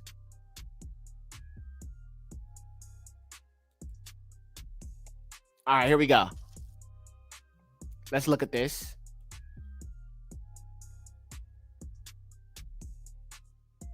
All right, so this is from, I don't know what website this is personally, but it's called Is That in the Bible, I think is what it's called. Yeah, Is That in the Bible? So we're going to just scroll down a little bit here, and it talks about the Bronze Age, the Canaanites, so on and so forth. But it also talks about these people being Indo-Europeans. So Deuteronomy 7, 1 through 2 talks about the Girgashites, Amorites, Canaanites, Perizzites, Hivites, Jebusites, 7 nations mightier and more numerous than you. Then you must utterly destroy them. So if we know for a fact that these are Indo-Europeans and these are people who Yahuwah didn't create, that mixed in with the original children of Canaan, we can understand why these people hate us so much. They are descendants of our ancient enemies. That's what you have to understand about all this, fam. And that's what I'm trying to help our people see through all these different videos I do and these different teachings and all of that other stuff. All right. So yeah. All right, so now let's do the Amorites. The biblical Amorites. And they're also connected to the Indo-Europeans. I just want y'all to see all of these tribes go back to them. Yep, right here. All right, let's look at this. The Amorites. All the ites. That's what I'm saying. They all go back to the giants. Every single one of them. They are our biblical enemies. Biblical. So that doesn't change. You feel me? So look. Indo-European Amorites. The view that the Amorites were fierce, tall nomads led to an idiosyncratic theory among some writers in the 19th century that they were a tribe of Germanic warriors who at one point dominated the Israelites. This was because the evidence fitted then current models of Indo-European migrations. All right. So Indo-European migrations agree with them being Amorites. So who are your enemies? Them. What have I been saying? What have I been telling you? And our people want to be mad at me and be like, Yekcyr, bro, you're not supposed to talk about them like that. You're supposed to love them, nigga. I could love Ethiopians. I could love Africans. I could love Indians and every other melanated nation. I just can't love our enemies. That makes no sense. So when you think about our people in South Africa, right? And the land of Canaan, it was inhabited by a bunch of Indo-Europeans, giants at that time, obviously. This is exactly why these Indo-Europeans can't stay out of South Africa. They want their land back. They want their land back, family. Well, not their land. Because when you read Yekcyr, Yahuwah gave that land, Canaan, to Shem way back after the flood. So those Canaanites colonized that land. Those so-called Raphaim tribes, they colonized that. That was not for them. That was for Shem. It was always for us. So when Yahuwah said, wipe them out, he wasn't wrong because they stole our land. So he said, show them no mercy. They stole it. They colonized it. Kill them. Destroy them. Don't make marriages with them. Do not worship their deities. Do not be nice to them. Show them no mercy. Wipe them out. So all it does, family, is it just proves the Bible is true. And the Torah is the light. There's light in the Torah. The Torah is a light unto my is a light unto my path. Because you realize that when you just are able to connect the dots to who certain tribes are, who certain people are, it will kind of help you be able to understand why he said what he said. You wouldn't have Jewish people if Paul would have just wiped out all those Amalekites. He chose not to. He chose to save them alive. And so what are we dealing with? They done now stole our identity. They plotted to set Yahusha up. Kill him. Falsely accused him. Conspired with other Indo-Europeans. The Roman Catholic Church. Do y'all not see that they are always going to be the problem? Like, I mean, what else do I got to... I'm just saying. All right, look, let me show y'all some more stuff. So let's look at this this article about theosophy. And this goes back to Madame Blavatsky.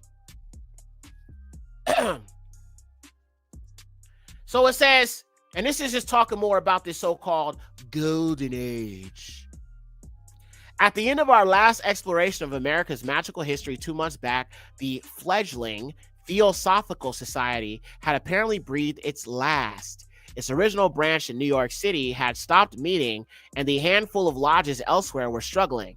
And its two most important and knowledgeable members, Emma Hardinge and Helena Blavatsky, have both left the United States for the far corners of the world, to all appearances the hope of a public organization teaching occultic philosophy, and right out there in the open in the Western world had vanished into the realm of might-have-beens.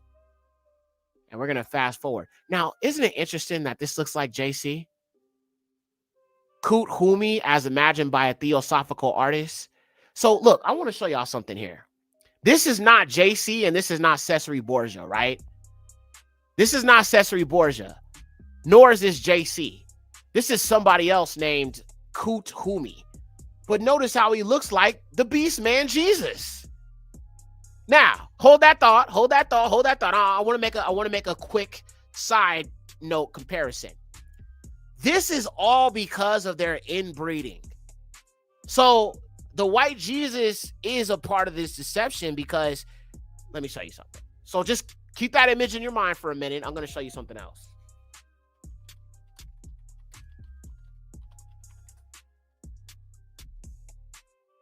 Jacob, if you look at Jacob Rothschild's son, he looks just like Cesare Borgia. Just like Jesus, or what you think of as the white Jesus. Looks just like him, bro. And I'm like, this is because of inbreeding. They want them to have a certain type of look for this like deception. You know what I'm saying? With the white Jesus and all that. What's his name? His name is what's that boy's name? Rothschild's son. Hold on. What is that dude's name? I cannot think of his name, bro. I don't remember what his name is. Let me Google it.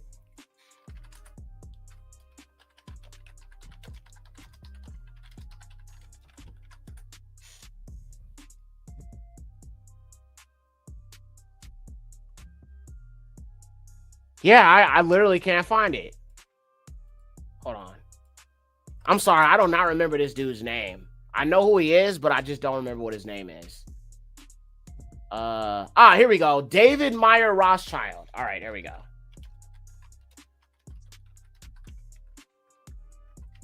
So I need y'all to understand that these bloodlines, they go back to a certain people to help with this lie. So you see the white Jesus right there, right? Okay, or the guy who looks like Jesus, right?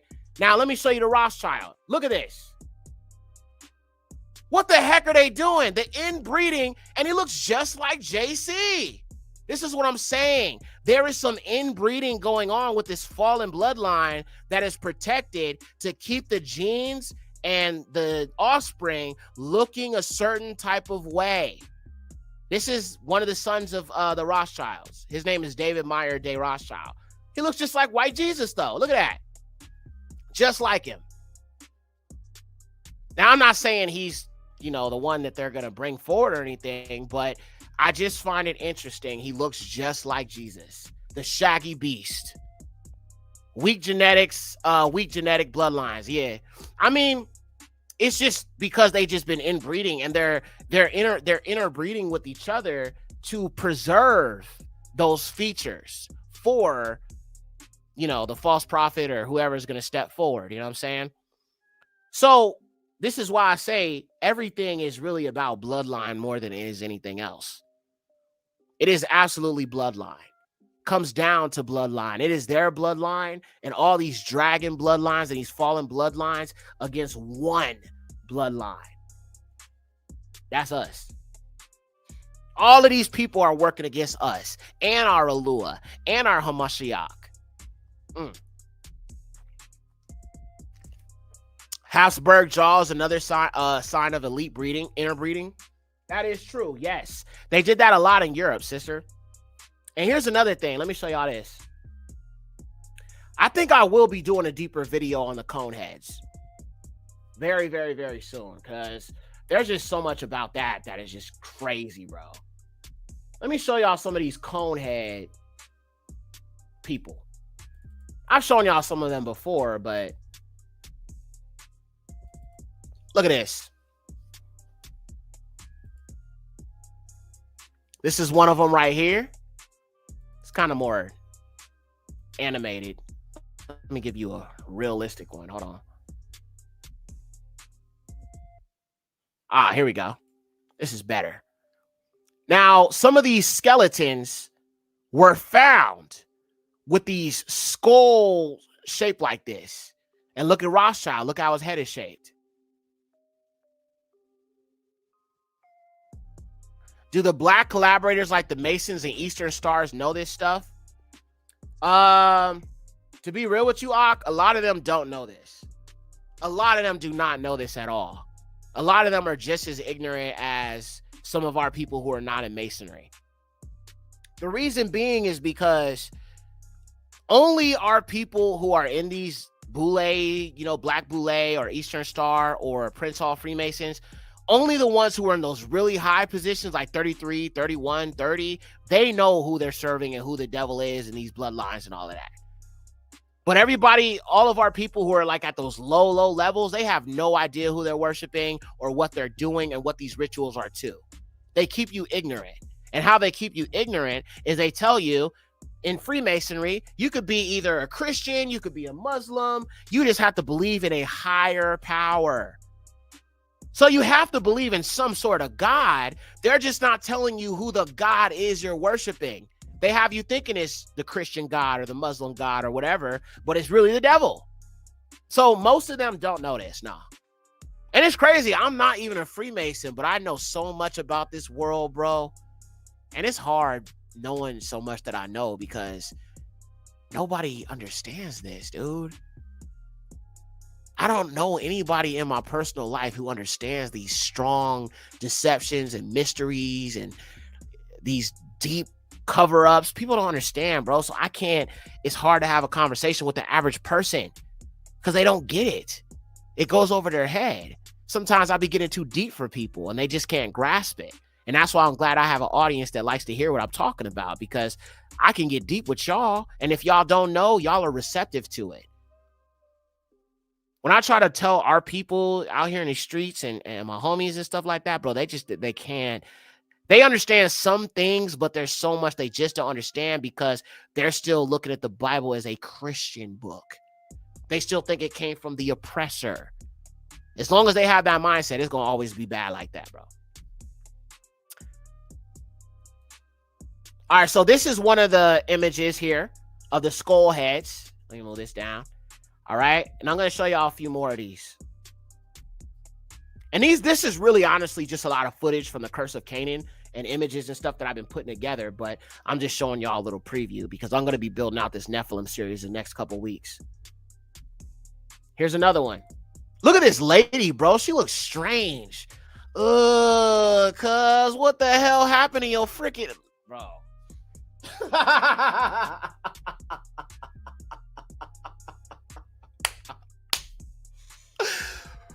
Bro, what the hey? Like, this is wild, bro. Like, what was you doing? Like, what was you trying? Like, what was you doing? What was you attempting? What was you trying? What was you doing? Did you thought that looked good? You thought that looked good. Dennis Austin says, I'm on that level with you, Yak. Yeah, Ak. See, Ak, I could call you, Ak. I could talk to you about all this stuff, this deep stuff, but it's like the homies and, niggas that I just know, bro, that I've been known, you know what I'm saying? It's like they don't grasp these things. They grasp certain things, but, they still in the streets. They still doing what they've been doing. So it's like the streets matters more than the truth itself. I saw one video, bro, where there was our people in the camps was preaching to our people, and one of our own brothers got mad at the Israelites in the camps for preaching the truth to our people. Now, listen, I don't agree with everything about these camps, but I don't necessarily have an issue with what they be doing in regards to still telling the truth to our people. I think there's a better way they could do it, But nonetheless, the truth is being spoken, so I have no problem with it. I just hope that our people who hear them speak will not join a camp and will seek the Most High for themselves. That's my desire for every Israelite. I don't want you to join no camp. I don't want you to join me or nothing. Read the Bible for yourself and seek Yahuwah Yahusha for yourself, right? That's what I want. But he got mad at them because, and he's a Yahudi, but he got mad at them because they are preaching truth to our people about coming out of, Babylon and serving the Most High and, what I'm saying, out the gangs and all that, stuff that we've attached to, thinking that that's who we are. And brother was literally about to try to fight them over that. And I'm just like, our people love Babylon so much, bro. They will fight to protect everything about her.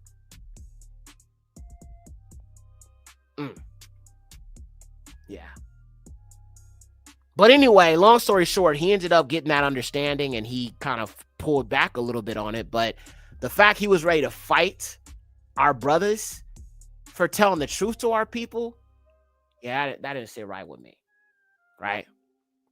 And it's because I know he's fighting for the wrong reason against our brothers. Our brothers are telling our people the truth. And like I said, I don't support the camps like that, bro, but I got to give credit, bro. If the truth is being spoken and our people realize they are Israelites, then that's enough for me. All right, here's another one. Look at that. You even got an Asian man with the dang weird shaped head. Look at this baby. Oh, boy. Oh, boy. Whew. My.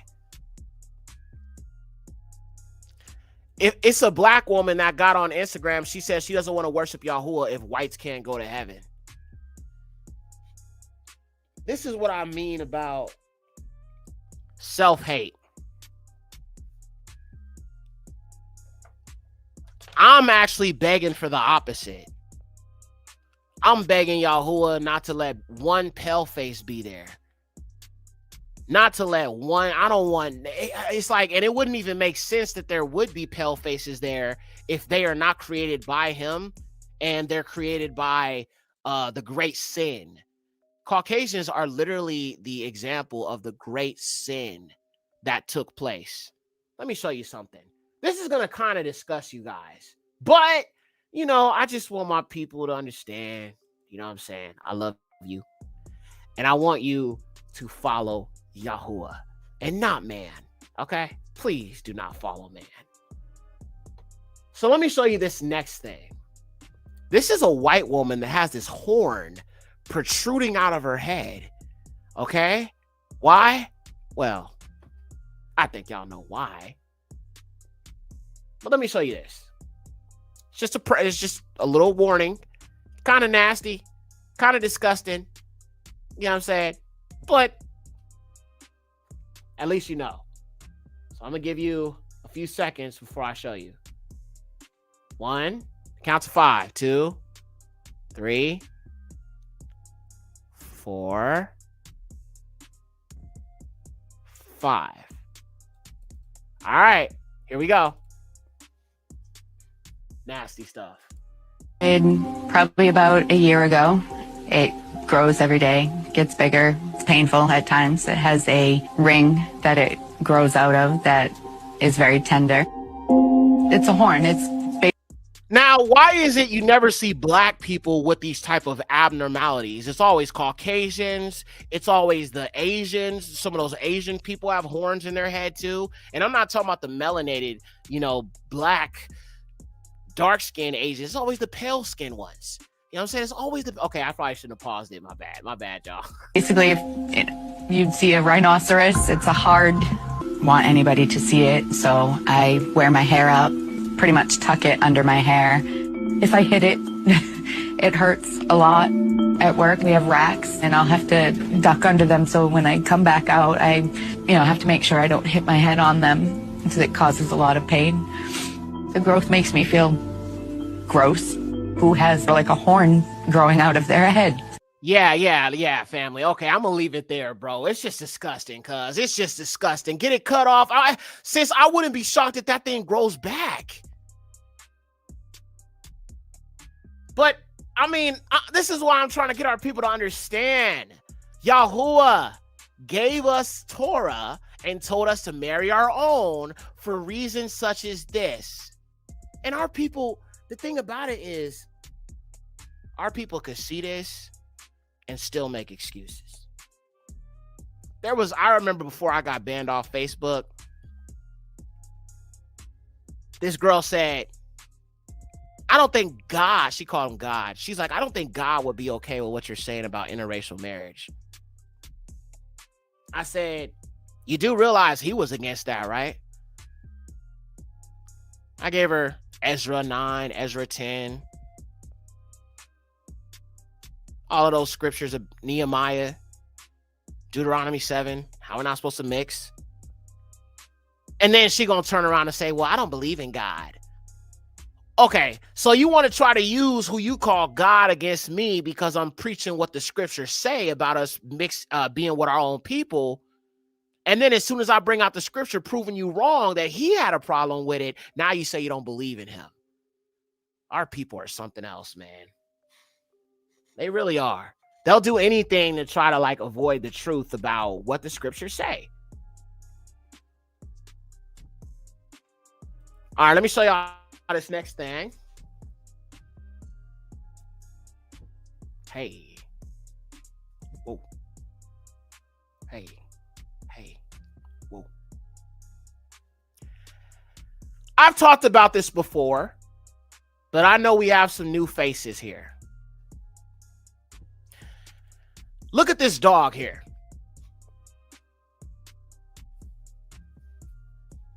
It's a pretty dog. A nice looking dog. Did you know that this dog has pheomelanin? Same thing with golden retrievers. That's what gives that reddish, yellowish, pinkish hue. White people have a lot more common in this have a lot more in common with this dog than they do us or the original man. Because they have the same hair texture and the same form of melanin. Let me show you what I mean. So that's a dog, right?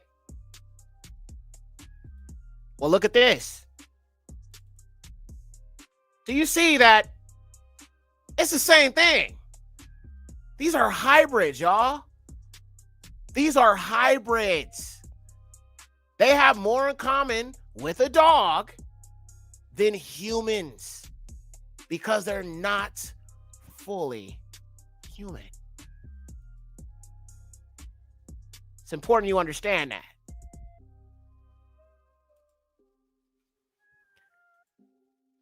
Now I'm going to show you one more thing. Somebody posted this on Facebook before I got banned off of that thing. But y'all can see why they banned me on Facebook, bro. I be showing too much truth. So, as I've explained it, Esau and the Horites Yekcyr means hairy goat. We know about the beast man, the wild man. And we saw in Revelation that the beast describes a bestial man, a beast man, a wild man, right? Is that the same reason why you oftentimes see these depictions of these different groups of people in like the Greco-Roman Empire covered in hair and, you know what I'm saying, body hair and all these other different abnormalities, right? Why is that? It's because it's a curse to identify the fallen seed. And that's truly what I think Yahuwah has done. He's allowed us to be able to see these people ain't like us.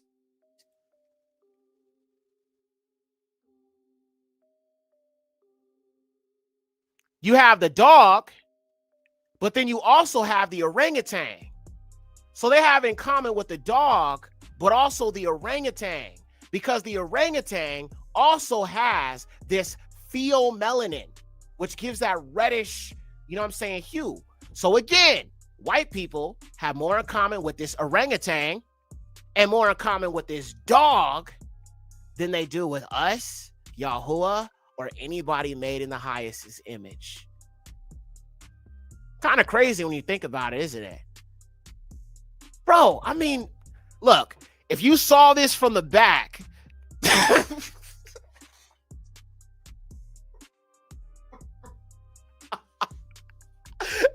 you would think that was a white woman that's been growing her hair out, like really growing her hair out.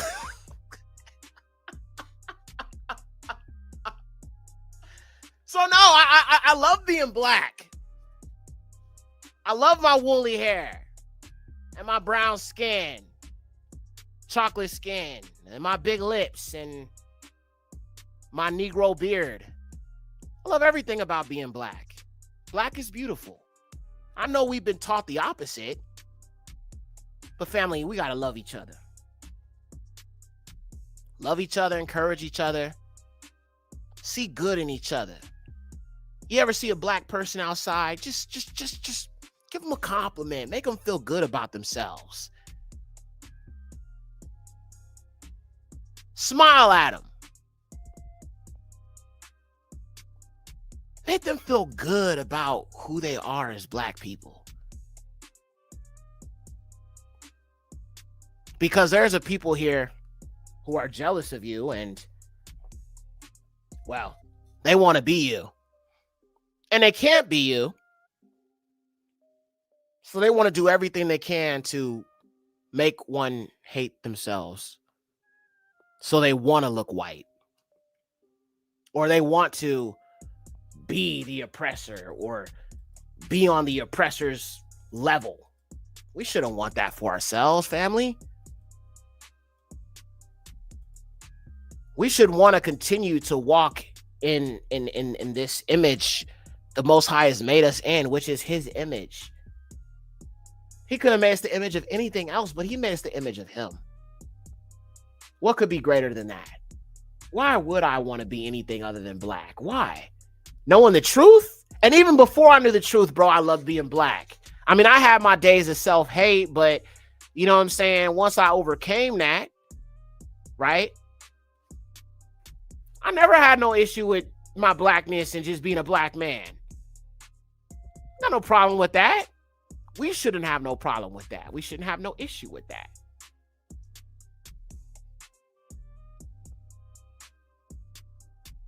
So look, if you guys have any questions, man, I'll stick around for a little bit.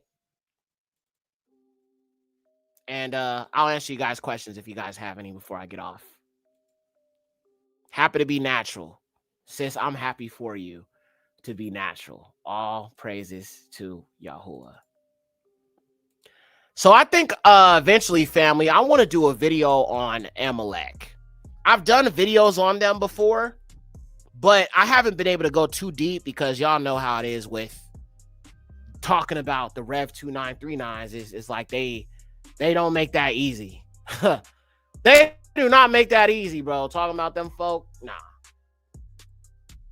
But I want to talk a little bit more about them because I've been coming across a lot of information about these people that I think our people need to know.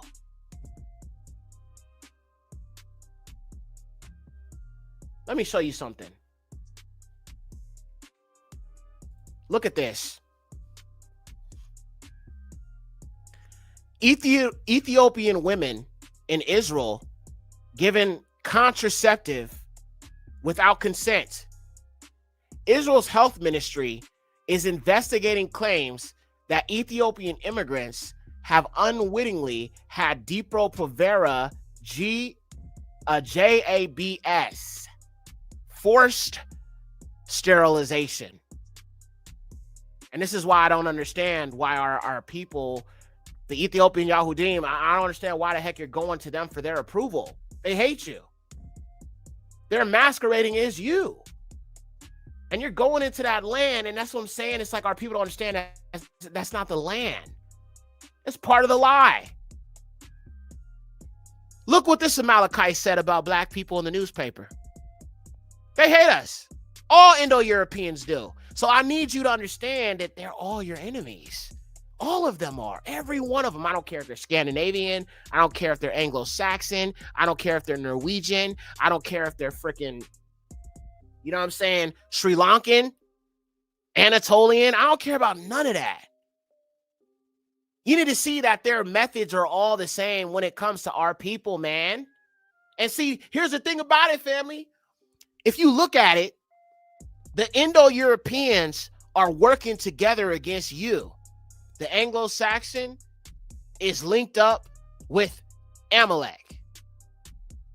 And if you look at the way it's going, they're promoting white Jesus Christianity and at the same time, protection for the Revelation 2939s.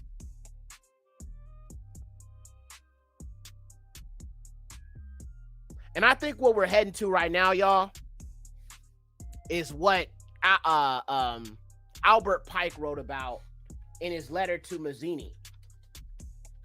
In order to usher in this age of consciousness, this fake age of consciousness, this Luciferian false light, they have to be able to exhaust everybody and wear everybody down.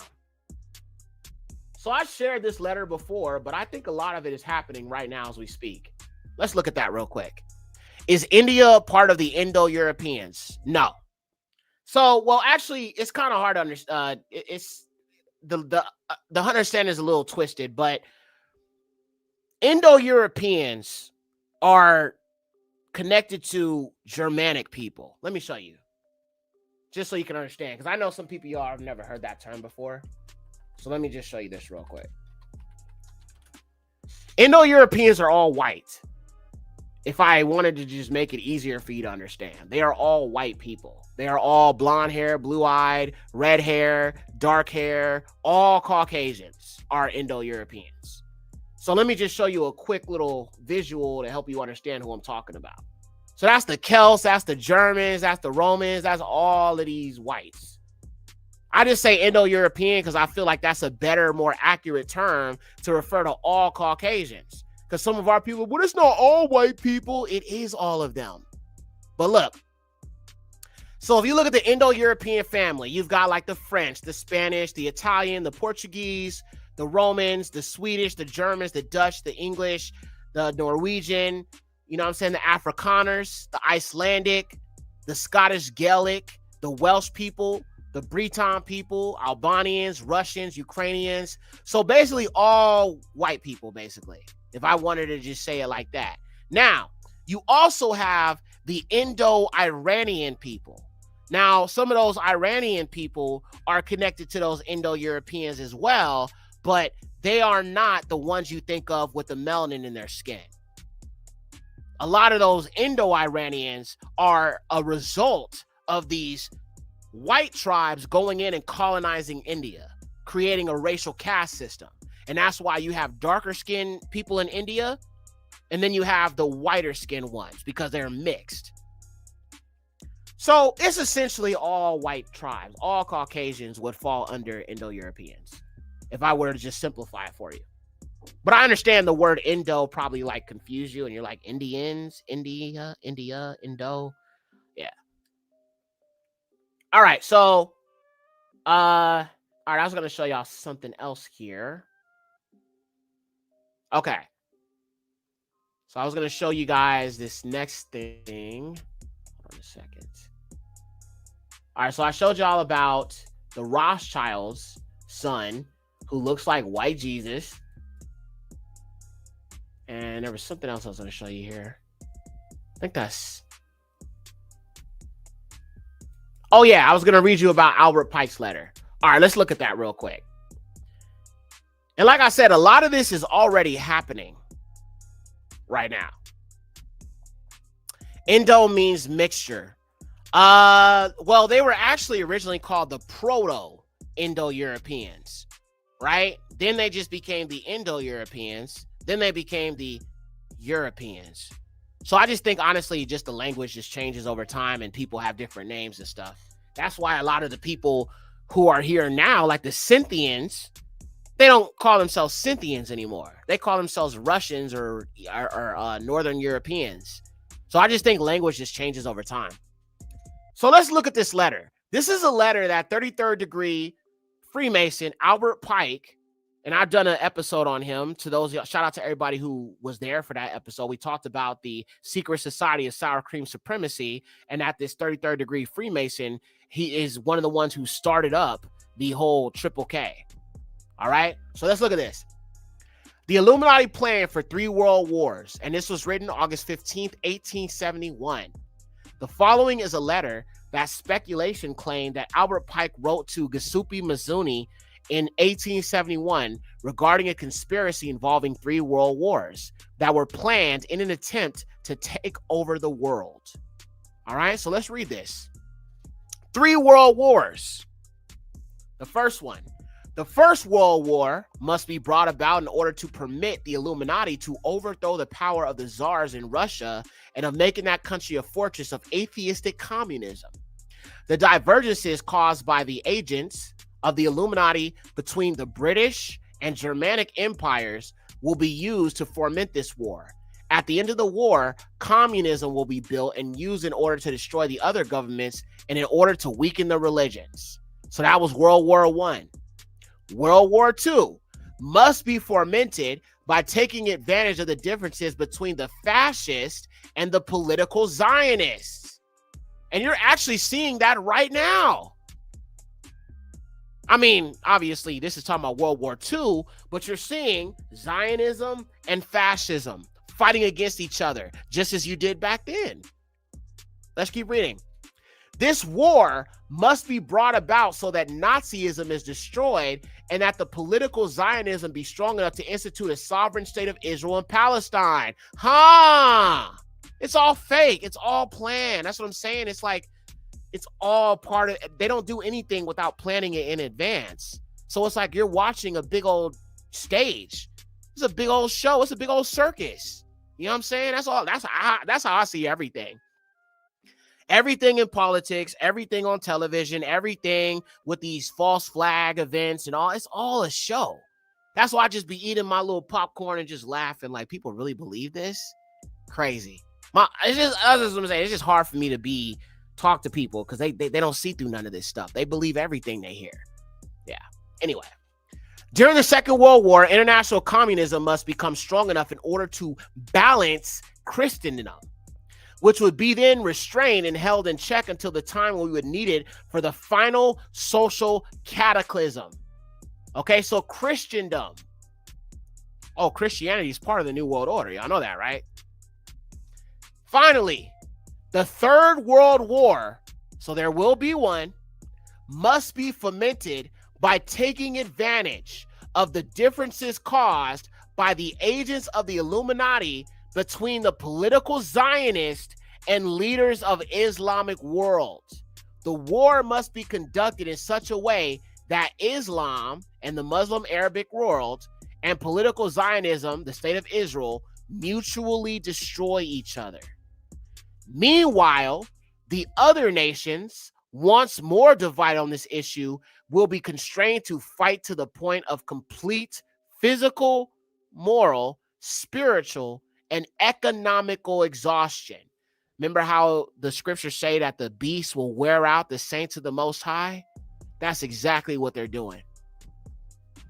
We shall unleash the nihilists and the atheists, and we shall provoke a formidable social cataclysm, which in all its horror will show clearly to the nations the effect of absolute atheism, origin of savagery, and of the most bloody turmoil. Then finally, he writes, everywhere the citizens obliged to defend themselves against the world minority of revolutionaries will exterminate those destroyers of civilization, and the multitude disillusioned with Christianity, whose deistic spirits will from that moment be without compass or direction, anxious for an ideal, people looking for answers, but without knowing where to render its adoration, will receive the true light through the universal manifestation of the pure doctrine of Lucifer, brought finally out in the public view. This manifestation will result from the general reactionary movement, which will follow the destruction of Christianity and atheism, both conquered and exterminated at the same time. Well, we're there. We are there. We are seeing the beginning of these things happening right now.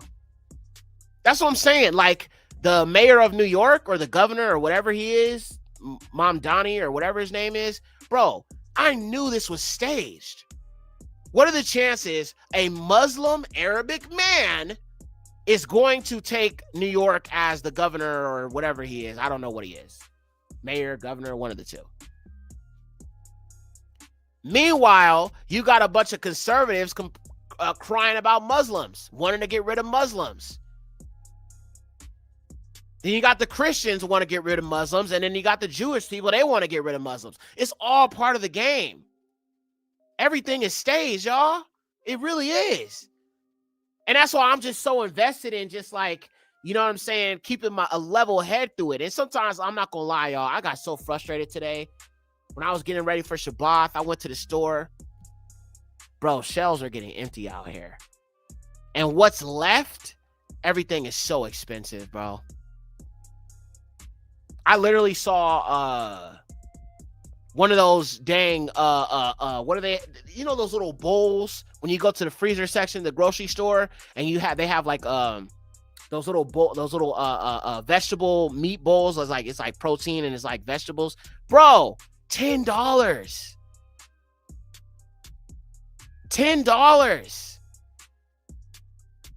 for a dang protein vegetable microwavable bowl, my nigga.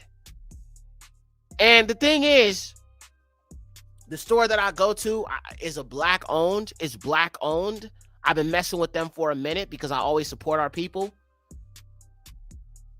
But it wouldn't make a difference if it was black owned or white owned because Walmart's way worse. I mean, yikes.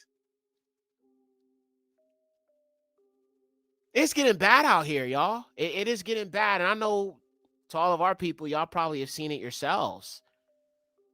Things are crazy expensive. And, you know, it's just frustrating. You know what I'm saying? Because it's like, we didn't ask for this. Right? We didn't want this. I knew what was going to happen. I knew that Project 2025 was real and that it was going to bring in this totalitarian, fascist, Christian nationalist regime. So I knew what this was.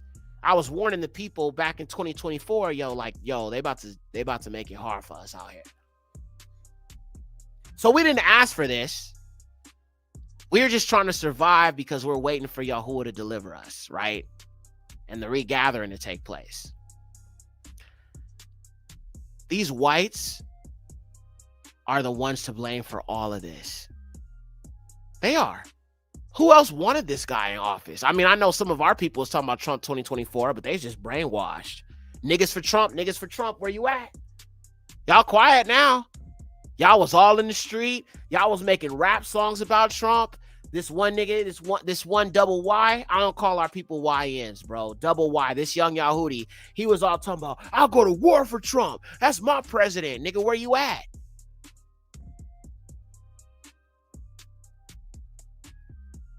The majority of our people didn't want this, bro. We didn't. But we have to deal with it because this is where we at right now. And I'm making the best of it, y'all. It's just, I'm frustrated, bro. I really am. You know what I'm saying? Because it's like, it's already been hard for us as black people. But the fact that white people did this or asked for this in the name of keeping us down, but what they got in return is it was going to come back and bite them in the ass. So I find comfort in the fact that they're getting their FAFO lesson right now. But unfortunately, we still have to suffer because of these dang whites. Sorry. I went to Sprouts, 65. When you said Sprouts, sis, the first one that came to mind is the one in Culver City. See, I live like really close to that area. Where that Sprouts is, right off of Sepulveda Boulevard, across from the Fox Hills Mall. Yeah, that's my little neck of the woods. All praises to Mo. Right off Slauson. You know what I'm talking about, sis. But she said, I went to Sprouts, $65 for 3 bottles of vitamins, then went to Costco and spent $275. I like Costco because I can get stuff in bulk, but man, Costco is getting bad. I mean, y'all. And it's hard for me because I'm used to eating a certain type of way. I don't like fast food, and you know what I'm saying? I don't like stuff like that. I like to cook my meals, prepare my meals, you know what I'm saying? And it's like, even just for a pound of ground beef, grass-fed, grass-finished ground beef, a pound of that is like $12.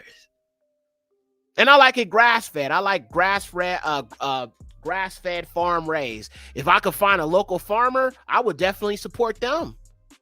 But even buying from a local farmer is just difficult because these terrorists are jacking up what they got going on. It's terrible, man. It's terrible. But listen, y'all, again, I just want you to understand that this is what the beast is doing. They want to wear us down. We cannot let them win. We have to. They want so bad for us to forget about Yahuwah, forget what is written about our redemption, forget that he has a plan for us. They want us to feel so, distracted by how hard it's becoming here in America, even though it's always been hard for the Negro, that we'll take our minds off Yahuwah. Don't do that. Do not. Do not be frustrated. Ak, don't be frustrated. Continue to praise Yahuwah. Yeah, Ak, I do. I always do. Like, I'm just saying, I'm just frustrated because, you know what I'm saying? I mean, it's frustrating for me because personally, like, this is just, it's affecting me in a way that it's hard for it to be negligible for me. You know what I'm saying? Because I'm not just supporting myself, I'm supporting my woman, and you know what I'm saying? And it's just like, it's a lot. But anyway, I'm frustrated, but I never forget who is in control. I never forget the prophecies of our forefathers. I never forget the rightful destruction of their seed. So all I got to do is go back and read Obadiah, Joel, Isaiah 14, 19 through 22, and I find great comfort in that. I find great comfort that these people are so afraid of me, they want to ban me from every platform. I find great comfort in how Yahuwah is waking our people up, and this film, The Lamb That Was Lynched, could really, really help wake our people up in a major way. So I'm frustrated, but I'm not distracted by my frustration. I'm like, okay, well, this sucks, but I still got to get back to what I'm doing. I still got to focus on the word. I still got to focus on the truth. I still got to focus on helping our people out, encouraging our people. See, I have to encourage you guys, so I can't ever be too frustrated. I can't ever be so frustrated that I can't encourage you, because I would never want my frustration to rub off on you and make you frustrated to where you're not looking to Yahuwah anymore, or you don't have any amunah in him anymore. I would never want that. I want your amunah to be strengthened and and magnified in Yahuwah. I want you to have an unshakable amunah, because I have unshakable amunah. Even though the crap is frustrating, I still have full trust in Yahuwah. And I'm like, Father, you know what I need. Oh, Father, you know what my needs are in all of this. But Father, I don't care how it looks, I trust you. Always make it known to the highest that I still trust him. I don't care what it looks like, because I done been through worse things than this. Way worse things than this. And I know he got me. His eye is on his children, his Yaladim. So no, I won't walk in doubt. I won't be afraid. I won't lose hope. I won't lose faith. I won't stop praying for our people. I won't stop speaking the truth unapologetically and coming here and trying to, feed the nation and encourage the nation. But it would be wrong for me not to tell you guys that it's hard times.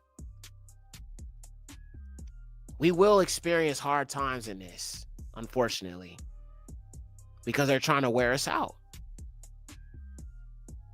And I just want you to remind yourself of that when you're dealing with what you're dealing with at work. When you're dealing with what you're dealing with when you're shopping. When you're dealing with what you're dealing with, what your babies are dealing with when they go to school.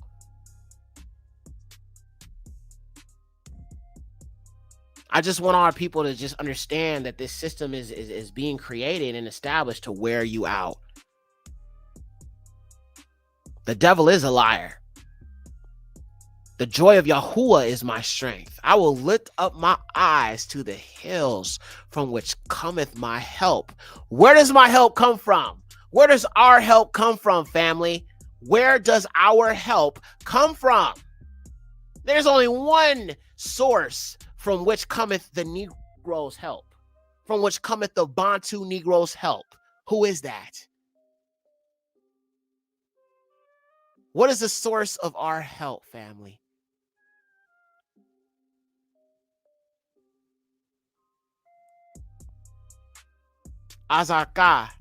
Azarka, yes, Yahuwah, the highest Yahuwah. He is our help. And he doesn't, matter of fact, here, you know what? I'm going to take this time real quick, fam. Let's go through some scriptural encouragement for the family. Yeah, I think that'd be beautiful. I'm going to go through some scriptures of encouragement here. Encourage my people. Keep enduring. Now, I have not updated these scriptures in a while, so some of them are probably most likely KJV. I mean, I could look them up in the Septuagint, but I'm going to just give you these. All right? Some scriptural encouragement, all right? Yahuwah, Alua, Shaddai, Akan, Yada Yahuwah. I'm glad our people know where our help comes from. That's the most important thing to understand in this. All right, here we go. All right. So, of course, the most important thing our people must do is repent, family. Please repent. There's something you might have done that you know Yahuwah don't like. Repent. Always remember, repentance is so important in this walk. We have to be able to acknowledge when we've been wrong, when we've gone against the Father, we've done something he doesn't like. That's important.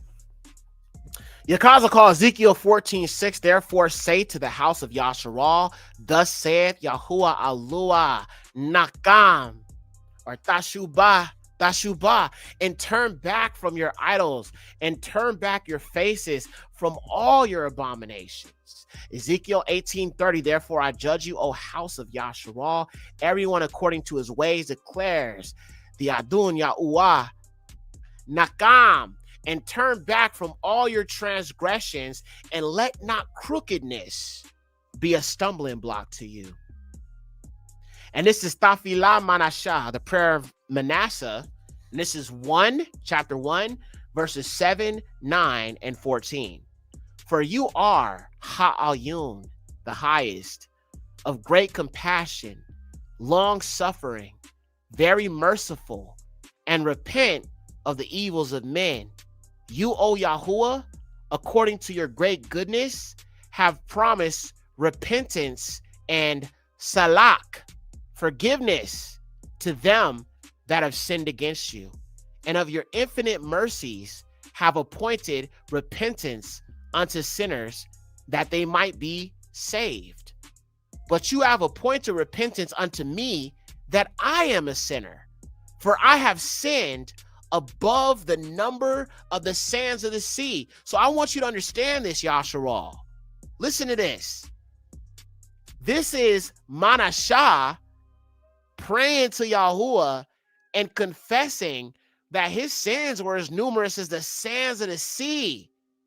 I mean, Yahuwah said he will make us as numerous as the sands of the sea. So if you think about his level of sin, when you go to a beach and you see all that sand, That's how many sins he had.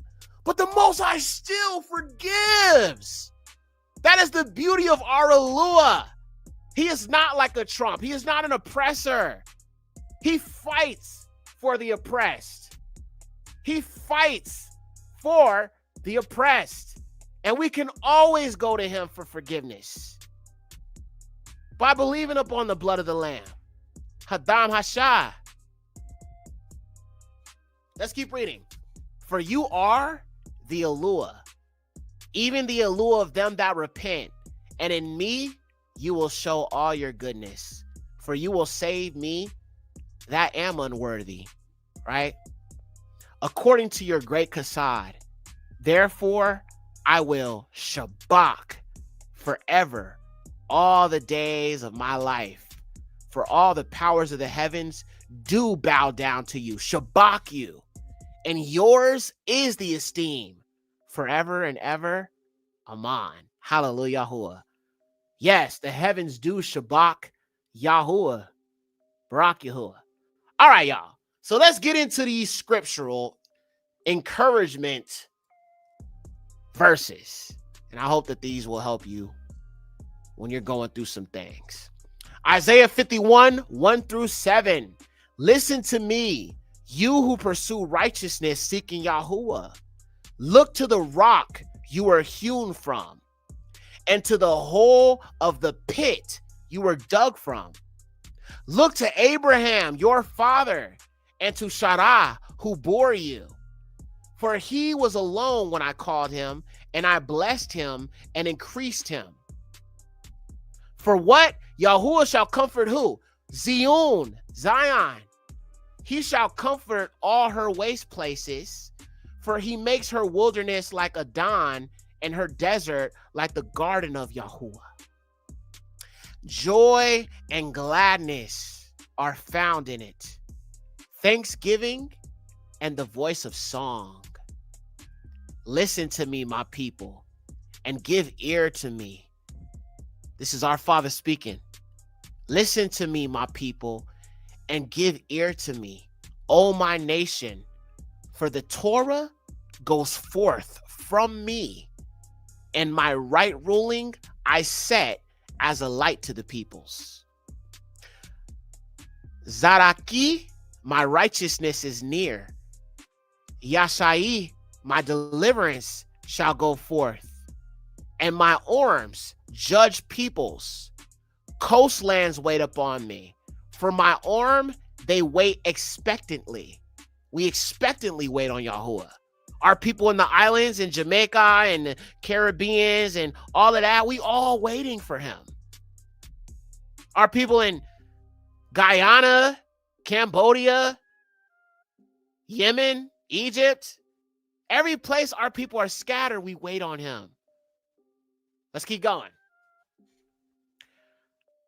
For my arm, they wait expectantly. Lift up your eyes to the Shamayim and look on the earth beneath. For the Shamayim shall vanish like smoke, and the earth wear out like a garment, and those who dwell in it die as gnats.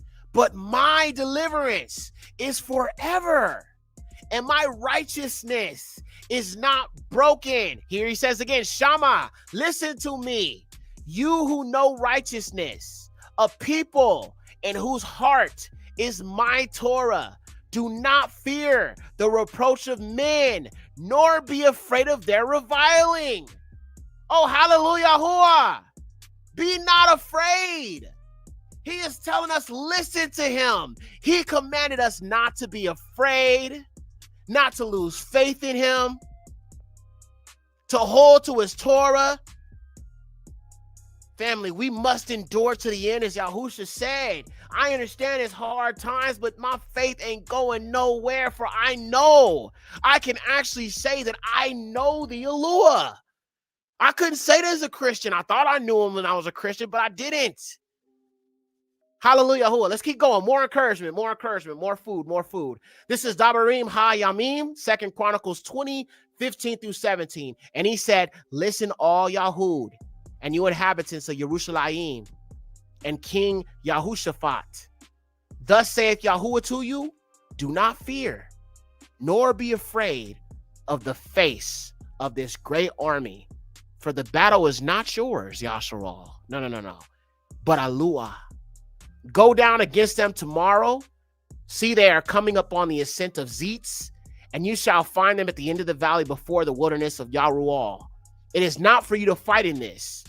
Position yourselves, stand still, and see the deliverance of Yahuwah with you. Oh, praise the Most High. He said you ain't even got to do nothing physical. I'm going to do everything. You just stand there and you trust me. Oh, praise Yahuwah. Oh, this is helping me right now. This is ministry for me right now. I'm going to have to go back and look at these verses in the Septuagint. Let me read that again. He said, be still and know that I am Yahuwah. Ahaya Yahuwah. Let me read that again. Woo! He fights for us. Let's read it again. Do not fear, Yasharal, nor be afraid of the face of this great army, for the battle is not yours, but Alua. Go down against them tomorrow. See, they are coming to the ascent of the Zeetz, and you shall find them at the end of the valley before the wilderness of Yarual. It is not for you to fight in this. Position yourselves, stand still, and see the deliverance of Yahuwah with you. O Judea and Jerusalem, do not, he says it again, do not be afraid nor fear. Go out against them tomorrow, for Yahuwah is with you. So if he woke you up to who you are, he is giving you his name again. You are walking in his Torah and his commandments. You are living as a son of the Most High, a daughter of the Most High. There's no reason to be afraid. He is with you. He woke you up because he is with you. Our people who don't know who he is, still in Christianity, they have every reason to be afraid. Because they don't know the Alua. They're not in covenant with the Alua because they're still in the religion. Bahadam, but by the blood of the Lamb. Bahadam Hasha, by the blood of the Lamb. He is with us. Let's keep going. Deuteronomy 1:30. Yahuwah your Alua, who is going before you, he does. Listen to that, family. He does fight for you, according to all he did for you in Egypt before your eyes. Deuteronomy 31 verse 6, be strong and courageous. Do not fear, nor be afraid of these other nations. For it is Yahuwah, your Alua, who is going with you. He does not fail you, nor forsake you, family. And if you want these scriptures, I'll drop the link to my to my blog. I think I did about 3 or 4 episodes of this. So I have a whole bunch of scriptures for encouragement if you want to just go through them. Like I said, they're not Septuagint verses, but you can look them up in the Septuagint. Isaiah 25:8, he shall swallow up death forever, and the master Yahuwah shall wipe away tears from all faces. Hallelujah, Yahuwah, and take away the reproach of his people from all the earth. For Yahuwah has spoken. So Yahuwah is going to take away our reproach. The anti-blackness we have to endure through this Aryan beast system, it's going to all pass away. And you know why Yahuwah is going to remove that reproach?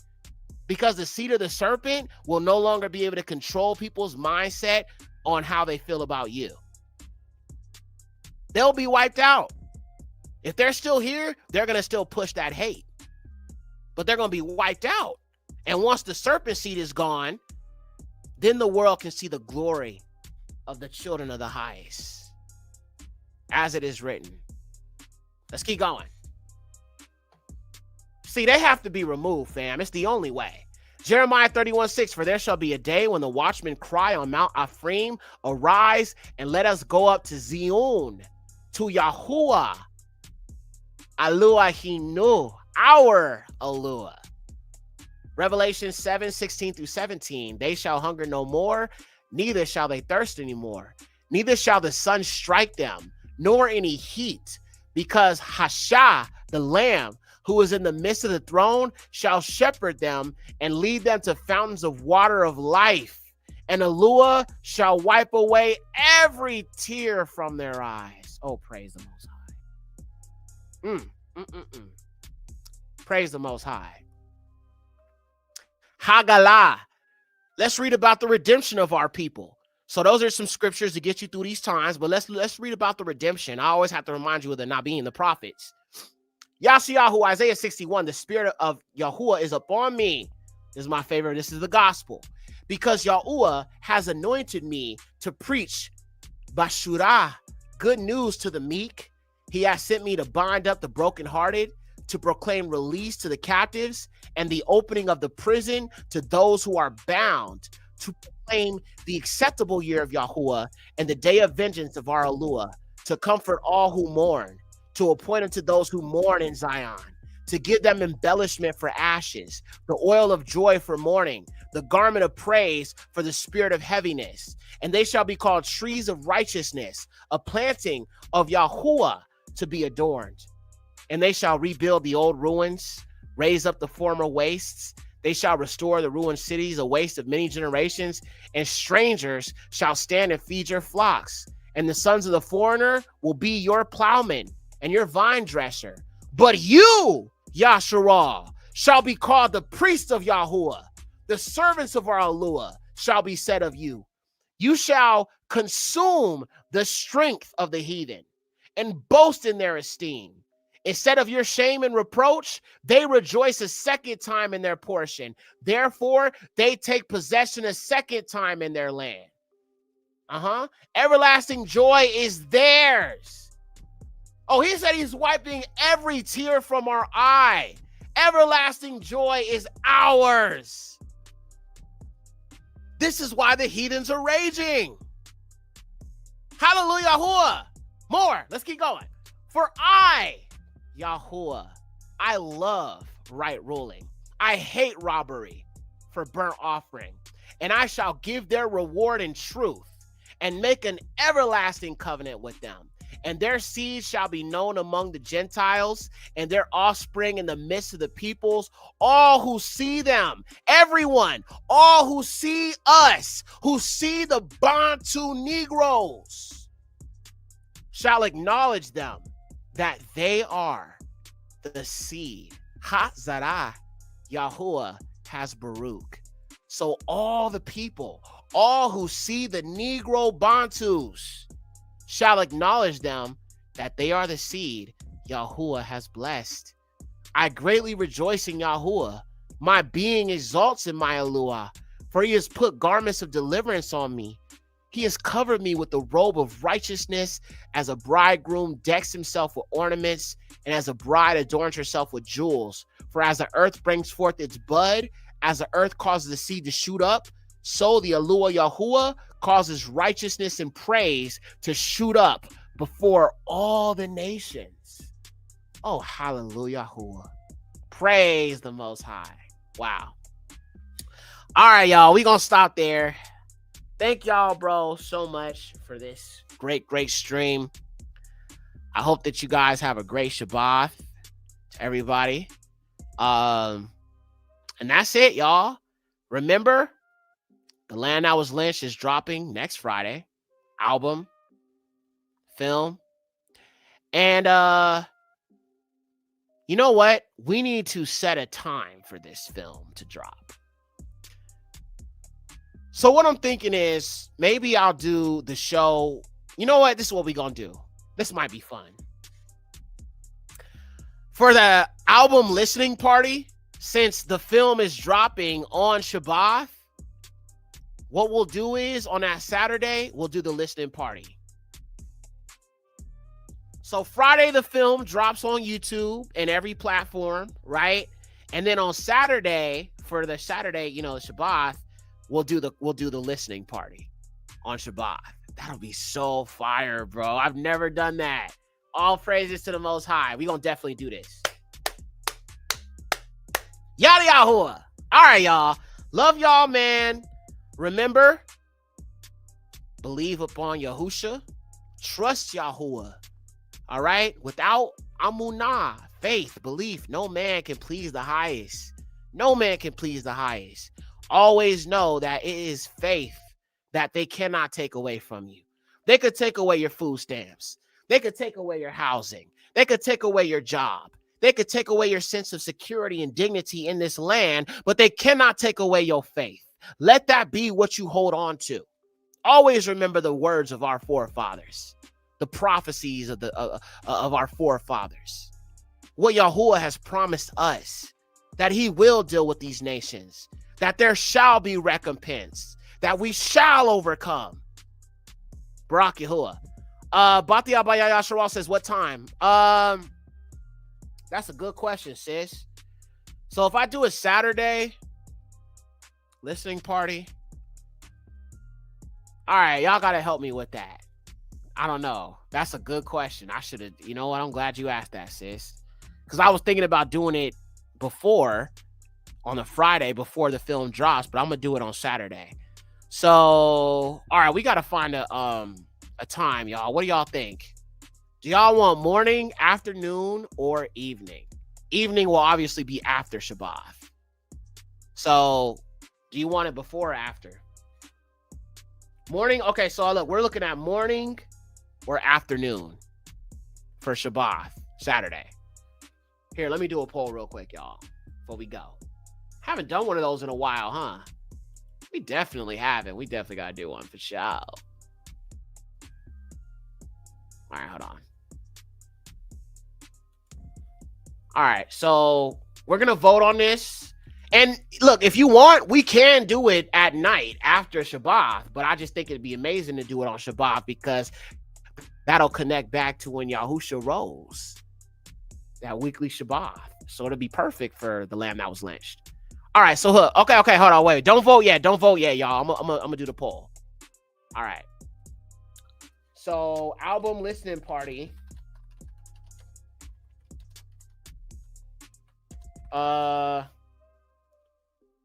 Morning,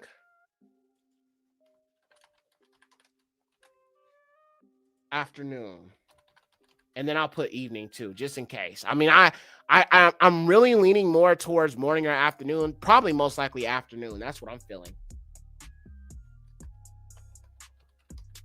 And I'll put after Shabbat so people will know. If you choose evening, it'll be after the Shabbat. All right. Let's switch out the beat. Let's do Yahushayan. Yahushayan is like the best countdown music. All right.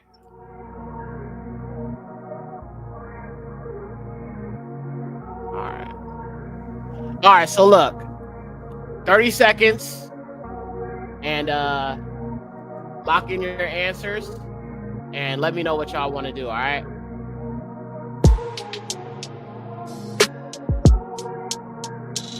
All right, let me put the poll up. All right, 30 seconds, lock in.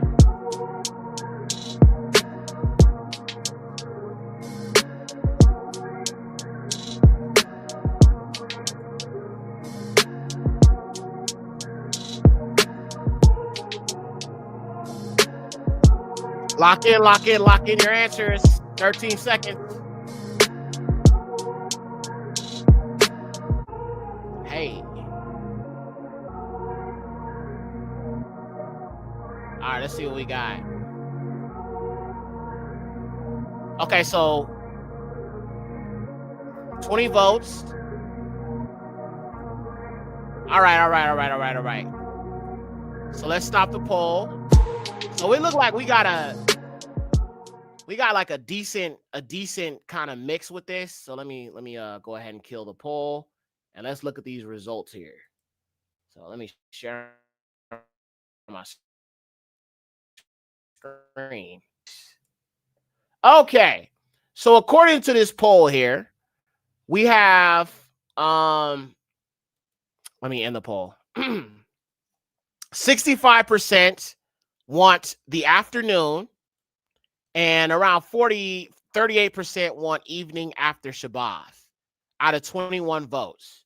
Well, it looks like the afternoon wins. So we will do it in the afternoon. So now for the afternoon, I would say maybe around, I don't know. You know what? I mean, I wouldn't mind doing the evening. I don't mind doing the evening at all, but I don't know. It's just the Shabbat would be like perfect, but we don't have to do the evening. You know what I'm saying? Tawanda says, no disrespect for the typos. I keep typing your name and it's coming out incorrect. It's okay, sis. I know what you mean. You know what I'm saying? I know you're trying to like, you know what I'm saying? You're talking about me. So, you know, it's cool. It's cool. It's cool. Sometimes when I'm like typing on my phone, bro, I hate autocorrect because it be jacking up everything I'm freaking typing. So it's all good, sis. I know you're referring to me. Look, if y'all have issues typing my name, just call me Yek. You know what I'm saying? Most people call me Yek anyway. You know what I'm saying? So it's like if you want to shorten it up, just Yek. You know what I'm saying? That's cool. Some people call me that. My mom called me that a lot. A lot of people in this truth community call me Yek. So that's something you could call me too. If you don't want to type in my whole name, you can just call me Yek. I like Yek. Yek is fire. It's your boy Yek. It's your boy Yek. Back in the building. Back in the building with it though, yo. Okay. Somebody said 2:00. It's close to 200 people here tonight. Yes, I noticed. All praises to the highest, Yahuwah. All praises to the highest, Yahuwah. All praises to the highest, the highest, the highest. All praises to the highest, highest, highest. All praises to the highest, highest, highest. All praises to the highest, highest, highest. Yeah! All praises. Y'all knew at some point I was going to break into song tonight, right? I mean, there's not a stream without that. Okay, so afternoon. Okay, so afternoon. Somebody said 2:00, 2 p.m. 2 p.m. is cool, I guess. I don't know. I mean, to be honest, like, okay, so let me tell y'all kind of like my whole personal, you know what I'm saying, thing with this, right? So clearly, I like the concept of doing it on Shabbat, right? I like the concept of doing it on Shabbat. But the evening is not a bad idea either, because I love doing nighttime shows. You know what I'm saying? So I don't know. I'm kind of conflicted. This is what we'll do. I'm going to do another poll on my community post where other people can vote too that may not be on this live right now. And so far, we have overwhelming votes for afternoon, for Shabbat. But I really like evening shows, y'all. I really do. It's just lit. You know what I'm saying? And I know sometimes you guys watch other people on Shabbat, so you might want to get your food. You know what I'm saying? You might want to get your spiritual food for the day. If you're studying or researching, or you're, you know, just studying with your babies or something like that, your family. I like to give that time to people on Shabbat. Time to study, time to pray, time to worship Yahuwah. And this album is about Yahusha, and it's about Yahuwah and all of that, right? But I feel like it might be better to do it after Shabbat. I don't know. I mean, I'll do a poll for it. Lucretia says, will it be a post? Yes. It's going to be on my community tab on YouTube. Let me show you. Just so you can know what I'm talking about. I know some people are like, community tab, huh? Yekcyr, what's that? Let me show you. So you guys know how sometimes when you're on YouTube and you can see my posts on YouTube, like when I post stuff on my community tab. So you go here to my page, it says right here, let me show you. So if you go here to my page, Yekcyr Malchiah, right? And you go over here to posts, right here where it says posts, this is where I'm going to have it, right? You see I post other stuff here, you know what I'm saying, and all of that, right? So I'm going to do a poll on here. So right here, I could do text poll. Matter of fact, I could just type it right now. You know what I'm saying? I probably ain't going to do it right now, but yeah. So this is where I'm going to post it at. So you should see it once I put it up. And I'll probably put it up after I get off of here. And one more thing before I go. Forgot to show y'all this. So I'm going to go ahead and show you guys the track list officially for the album. Some of y'all probably already know what song's gonna be on it, but I'll show you just in case you don't know. Hey, oh, hey. All right, so look, this is the album, obviously. The Land That Was Lynched. That's the front. And let me show you the back. The back is fire, bro.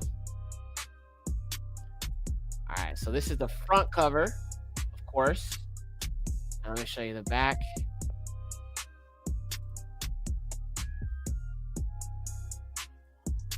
All right, this is the back right here. Now, every single song, well, at least most of the songs, every one of them has or not everyone, but most of them have a precept scripturally.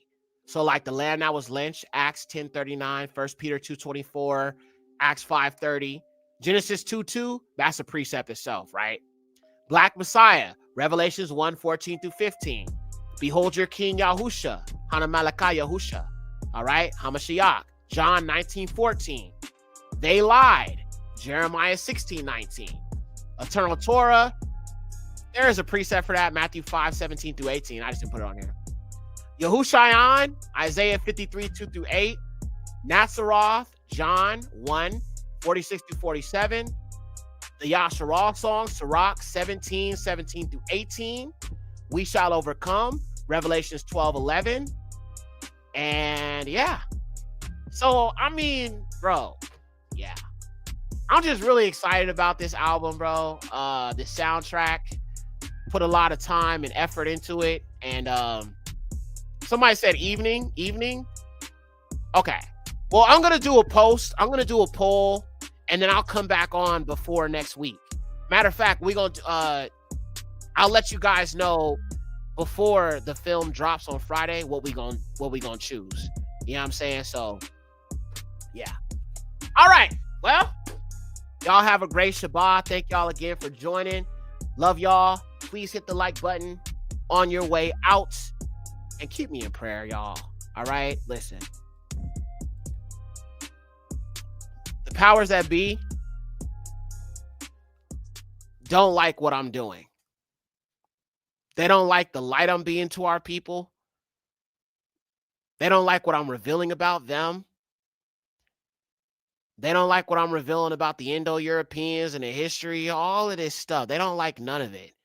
And with a film like this, as controversial as it is, and the thing about it is the film is not even really controversial. It's just the concept of the Black Messiah, the lynchings, what they've done to our people, and the concept of the white Jesus being some Neanderthal, beast man, fake version of who Yahusha is. In the context that I'm presenting to you in this film about who Yahusha truly is. This was not, none of this. This film goes completely against everything Christianity has taught you, everything the Roman Catholic Church has established, the Roman authority, and every single religion that has been promoted to our people. This goes completely against the status quo and the system and foundation of lies these whites have built up to keep us indoctrinated and subjugated. This is a breath of fresh air, and this is a taste of scriptural Israelite liberation. And when I say liberation, I'm not talking about liberation physically, but liberation of your mind. You know, I talk about decolonize your mind, decolonize your mind, decolonize your mind. This film is meant to help you decolonize your mind and start to read the scriptures from a Afrocentric understanding. Batia Bayaya Sharal says, I would love to have that as a front and back shirt. So I do have the Lamb That Was Lynched, the album cover. I do have it on my website, but I would just say, sis, if you want to check it out, please wait until after Shabbat.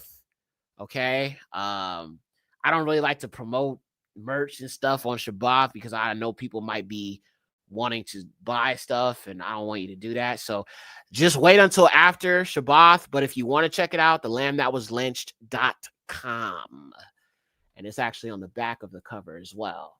Thelambthatwaslynched.com. Also, I'm thinking about making a Facebook page strictly to promote this film. Am I going to return to Facebook?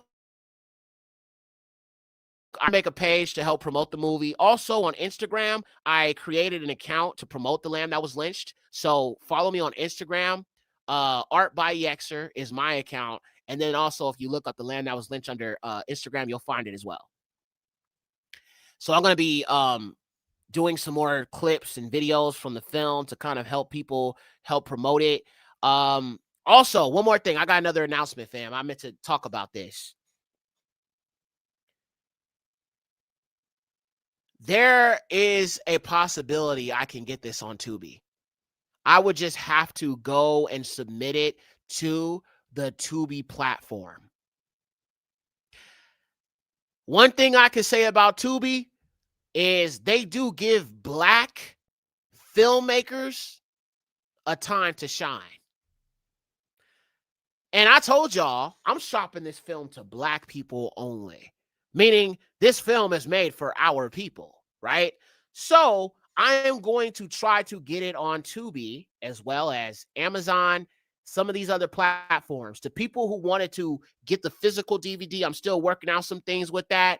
But if you buy the digital on my website, you know what I'm saying, I will send you a physical signed version of the album and the documentary DVD.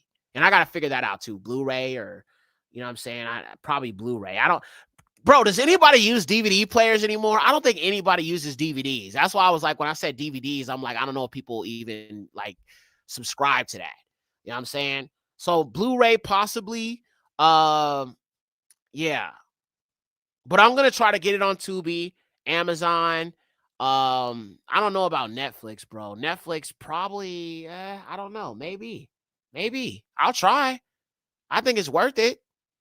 You know what I'm saying? I mean, to try to get the film everywhere. I'm literally trying to get it before everybody's eyes. It'll be here on YouTube, Patreon, Amazon, Tubi. You know what I'm saying? I'm trying to get it everywhere. You feel me? Even YouTube movies, bro. Look, if they could have it, like I would have the film here on YouTube on my channel. You can watch it for free. Like I said, I'm not charging for the movie. If you want to support the movie, get a physical version. You know what I'm saying? All praises to the Most High. All praises to Yahuwah. But if you don't want to physically buy it, you can still watch it here on YouTube for free. I'm not going to ever charge for the truth. But it's just for people who want to support what I'm doing with it. But yeah, I'm gonna try to get on these other platforms, man, where our people do watch Tubi. A lot of our people watch Tubi. And just imagine, man, a Yahudi woman or a Yahudi Negro, you know, a male, you know what I'm saying, just on Tubi, and they see the lamb that was lynched and they see that cover of that lamb being lynched by the neck. Bro, they gonna probably be like, yo, what is this? The lamb that was lynched. Wait, are they talking about the Messiah? Hold up, wait, I gotta watch this. Yeah. I just see so much good coming from this, bro. I really do. And I've been going to every single, you know what I'm saying, platform to try to figure out how to get it out there for the people to see. And I just pray that it will just do well. I pray that Yahuwah will Baruch, that he will Barak this film, and his will shall be done through this film. I'm just praying about it. You know what I'm saying? And my mother, she's praying. My woman, she praying. Everybody praying. I know y'all praying. You know what I'm saying? Dennis Austin says, I'll play it in the shop. Oh, all praises. Yeah, Aki got a barbershop, y'all. He be playing. Shout out to the big Ak, bro. Aki right here be, you know what I'm saying, in the barbershop. Y'all know the Ak Dennis, you know what I'm saying? In the barbershop, cutting up the Yahudim, fresh lineup, fresh fades, you know what I'm saying? All of that. You know, and he be playing my videos when our Yahudi brothers is in the, you know what I'm saying, in the barbershop. And there be women there too, because, you know, they bring their little babies, their sons, and they, you know, all of that. So he be playing my videos in the barbershop while he, you know, lining up the Yahudim. You feel what I'm saying? All praises to the Most High. So it's like our brothers is sitting down, getting cut up, getting dapper. You know what I'm saying? Getting dapper. The black man getting dapper. And then you also getting fed at the same time. All praises. Leah, hey sis. All praises to the Most High. Shalom to you, beloved. All right, man. Love y'all, bro. Y'all have a great Shabbat. And I still have to figure out like what we gonna do. Like I said, I'll do a poll, and before, you know, when I come back, I'm gonna come back on sometime this week. But probably before Friday, before the film drop, ahead of time, and I'll let y'all know what we decided. But I'm gonna do the poll and just check my community tab, you know, maybe 5 minutes after I get off of here so I could put it up. And it should show up. If it doesn't show up, just go to my page and just go to my post or community tab, and you'll see the questionnaire. But I don't know. I'm leaning more towards the evening, bro. I really am. And like I said, I would love to do it on Shabbat, but if that's the time where y'all are worshiping Yahuwah, spending time with your family, resting, you know what I'm saying? I want you to give that time to Yahuwah. I want you to give that time to Yahuwah instead of me, right? And it's not about me either, because it's about Yahusha and Yahuwah, but I would rather you give all your time of Shabbat to the Most High, and then we could just join together after Shabbat. You feel me? So that's what I think that's better. But again, we'll do a vote on it, and we'll see what it is. But I think that'd just be better. I think that'd be better. I'm for sure going to link my double Ys to it and their bro. See, that's what we got to start calling our young Yahudim. Stop do not call them YNs, family. Reject that lie. Reject that, you know what I'm saying, that byword, okay? They are double Ys. They are young Yahudim, okay? Call them double Ys. They are not YNs. They are not young niggas. Stop calling them that. I know y'all don't call them, well, you know, some of our people don't call them that.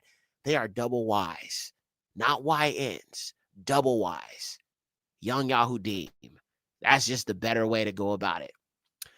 Hit the like button. There's 70-something likes and almost 170 people watching. Yes. Come on, y'all. Hit the like button. We got all these people up in here, and we ain't got enough likes. Bruh. Y'all all right? Y'all good? Y'all Gucci? I'm just playing with y'all, man. All right, fam. Well, this was a great stream. I appreciate every single one of you guys who was here, everybody who's joining in, and to every one of our family who is currently watching this on the replay. Thank y'all for all y'all do. Thank y'all for all the support, the prayers, you know what I'm saying, the reaching out, making sure I'm doing good. I'm doing Thub. I am Thub, Barak Yahuwah.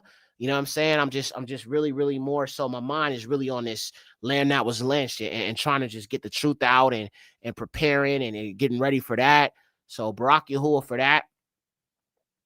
And as I said, next week, I will not be doing a lesson, but the week after, we're going to continue breaking down the Nephilim series and stuff. I'm going to be doing more Nephilim episodes because people want more of this. They keep asking me to do more. So I'm like, well, they're my most popular videos. I mean, might as well, right? So, and I'm going to be doing another video on the Beast Man and the Wild Man. So it'd be like an Esau and the Horites too. But I just, you know what I'm saying? I'm still writing out some things, figuring out some things for that. So it'll be like a Curse of Canaan 2. And then it will be an Esau and the Horites 2. So it'll be 2 sequels to older films that I've done. So Barak Yahuwah. All right, man. That's it. Love y'all. All praises to the highest. Yahuwah, Yahusha, Shalom.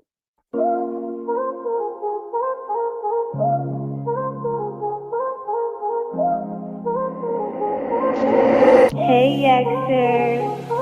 It's the Y-E-K to the C-Y-R. Narrow path gang runners, we all raise the bar.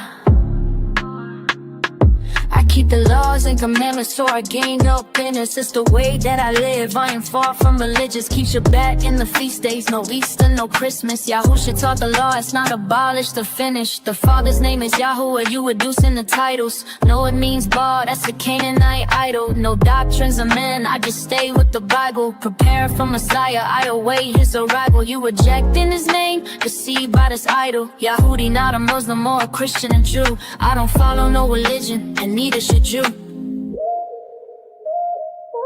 It's the Y-E-K to the C-Y-R. path came honest, we always a bar. If you want that brought back, I promise that you won't get far. It's the Y-E-K to the C-Y-R. Lawlessness is sin, that's transgression of law. You're not saved based on grace, contradictions of Paul. But without grace, you cannot keep the law. Let the name of Yahushua, these demons tremble and fall. The Kaddish of Yahuwah, don't fear the devil at all. I'm listening to Yahuwah, not listening to y'all. Hit the devil in his face, I'm empowered by y'all because I follow the laws. They say that I must in the code, using crystals as a audio code. False doctrine, this moving they don't want to smoke. Been going hard for the kingdom ever since I awoke. It's the Y-E-K to the C-Y-R. Now back game wonders we all ripped apart. If you win I brought back, I promise that you won't be far. It's the Y-E-K to the C-Y-R. Hey Yekcyr.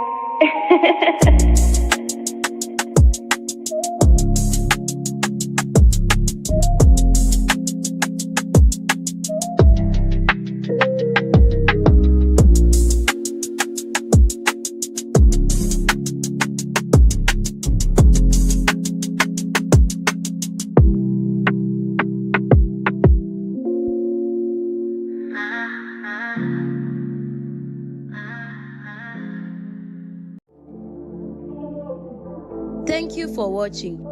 Don't forget you can support this channel by Cash App, $Malkaya Music. Also be sure to check out the Patreon for uncensored documentaries, films, deep dives, and much more content that you won't find here on YouTube. Check out the merch store for the latest trip. And let me not forget to say, if you haven't already, subscribe and hit that like button and tap in with us. All praises to the Most High, Yahuwah, the highest. Shalom.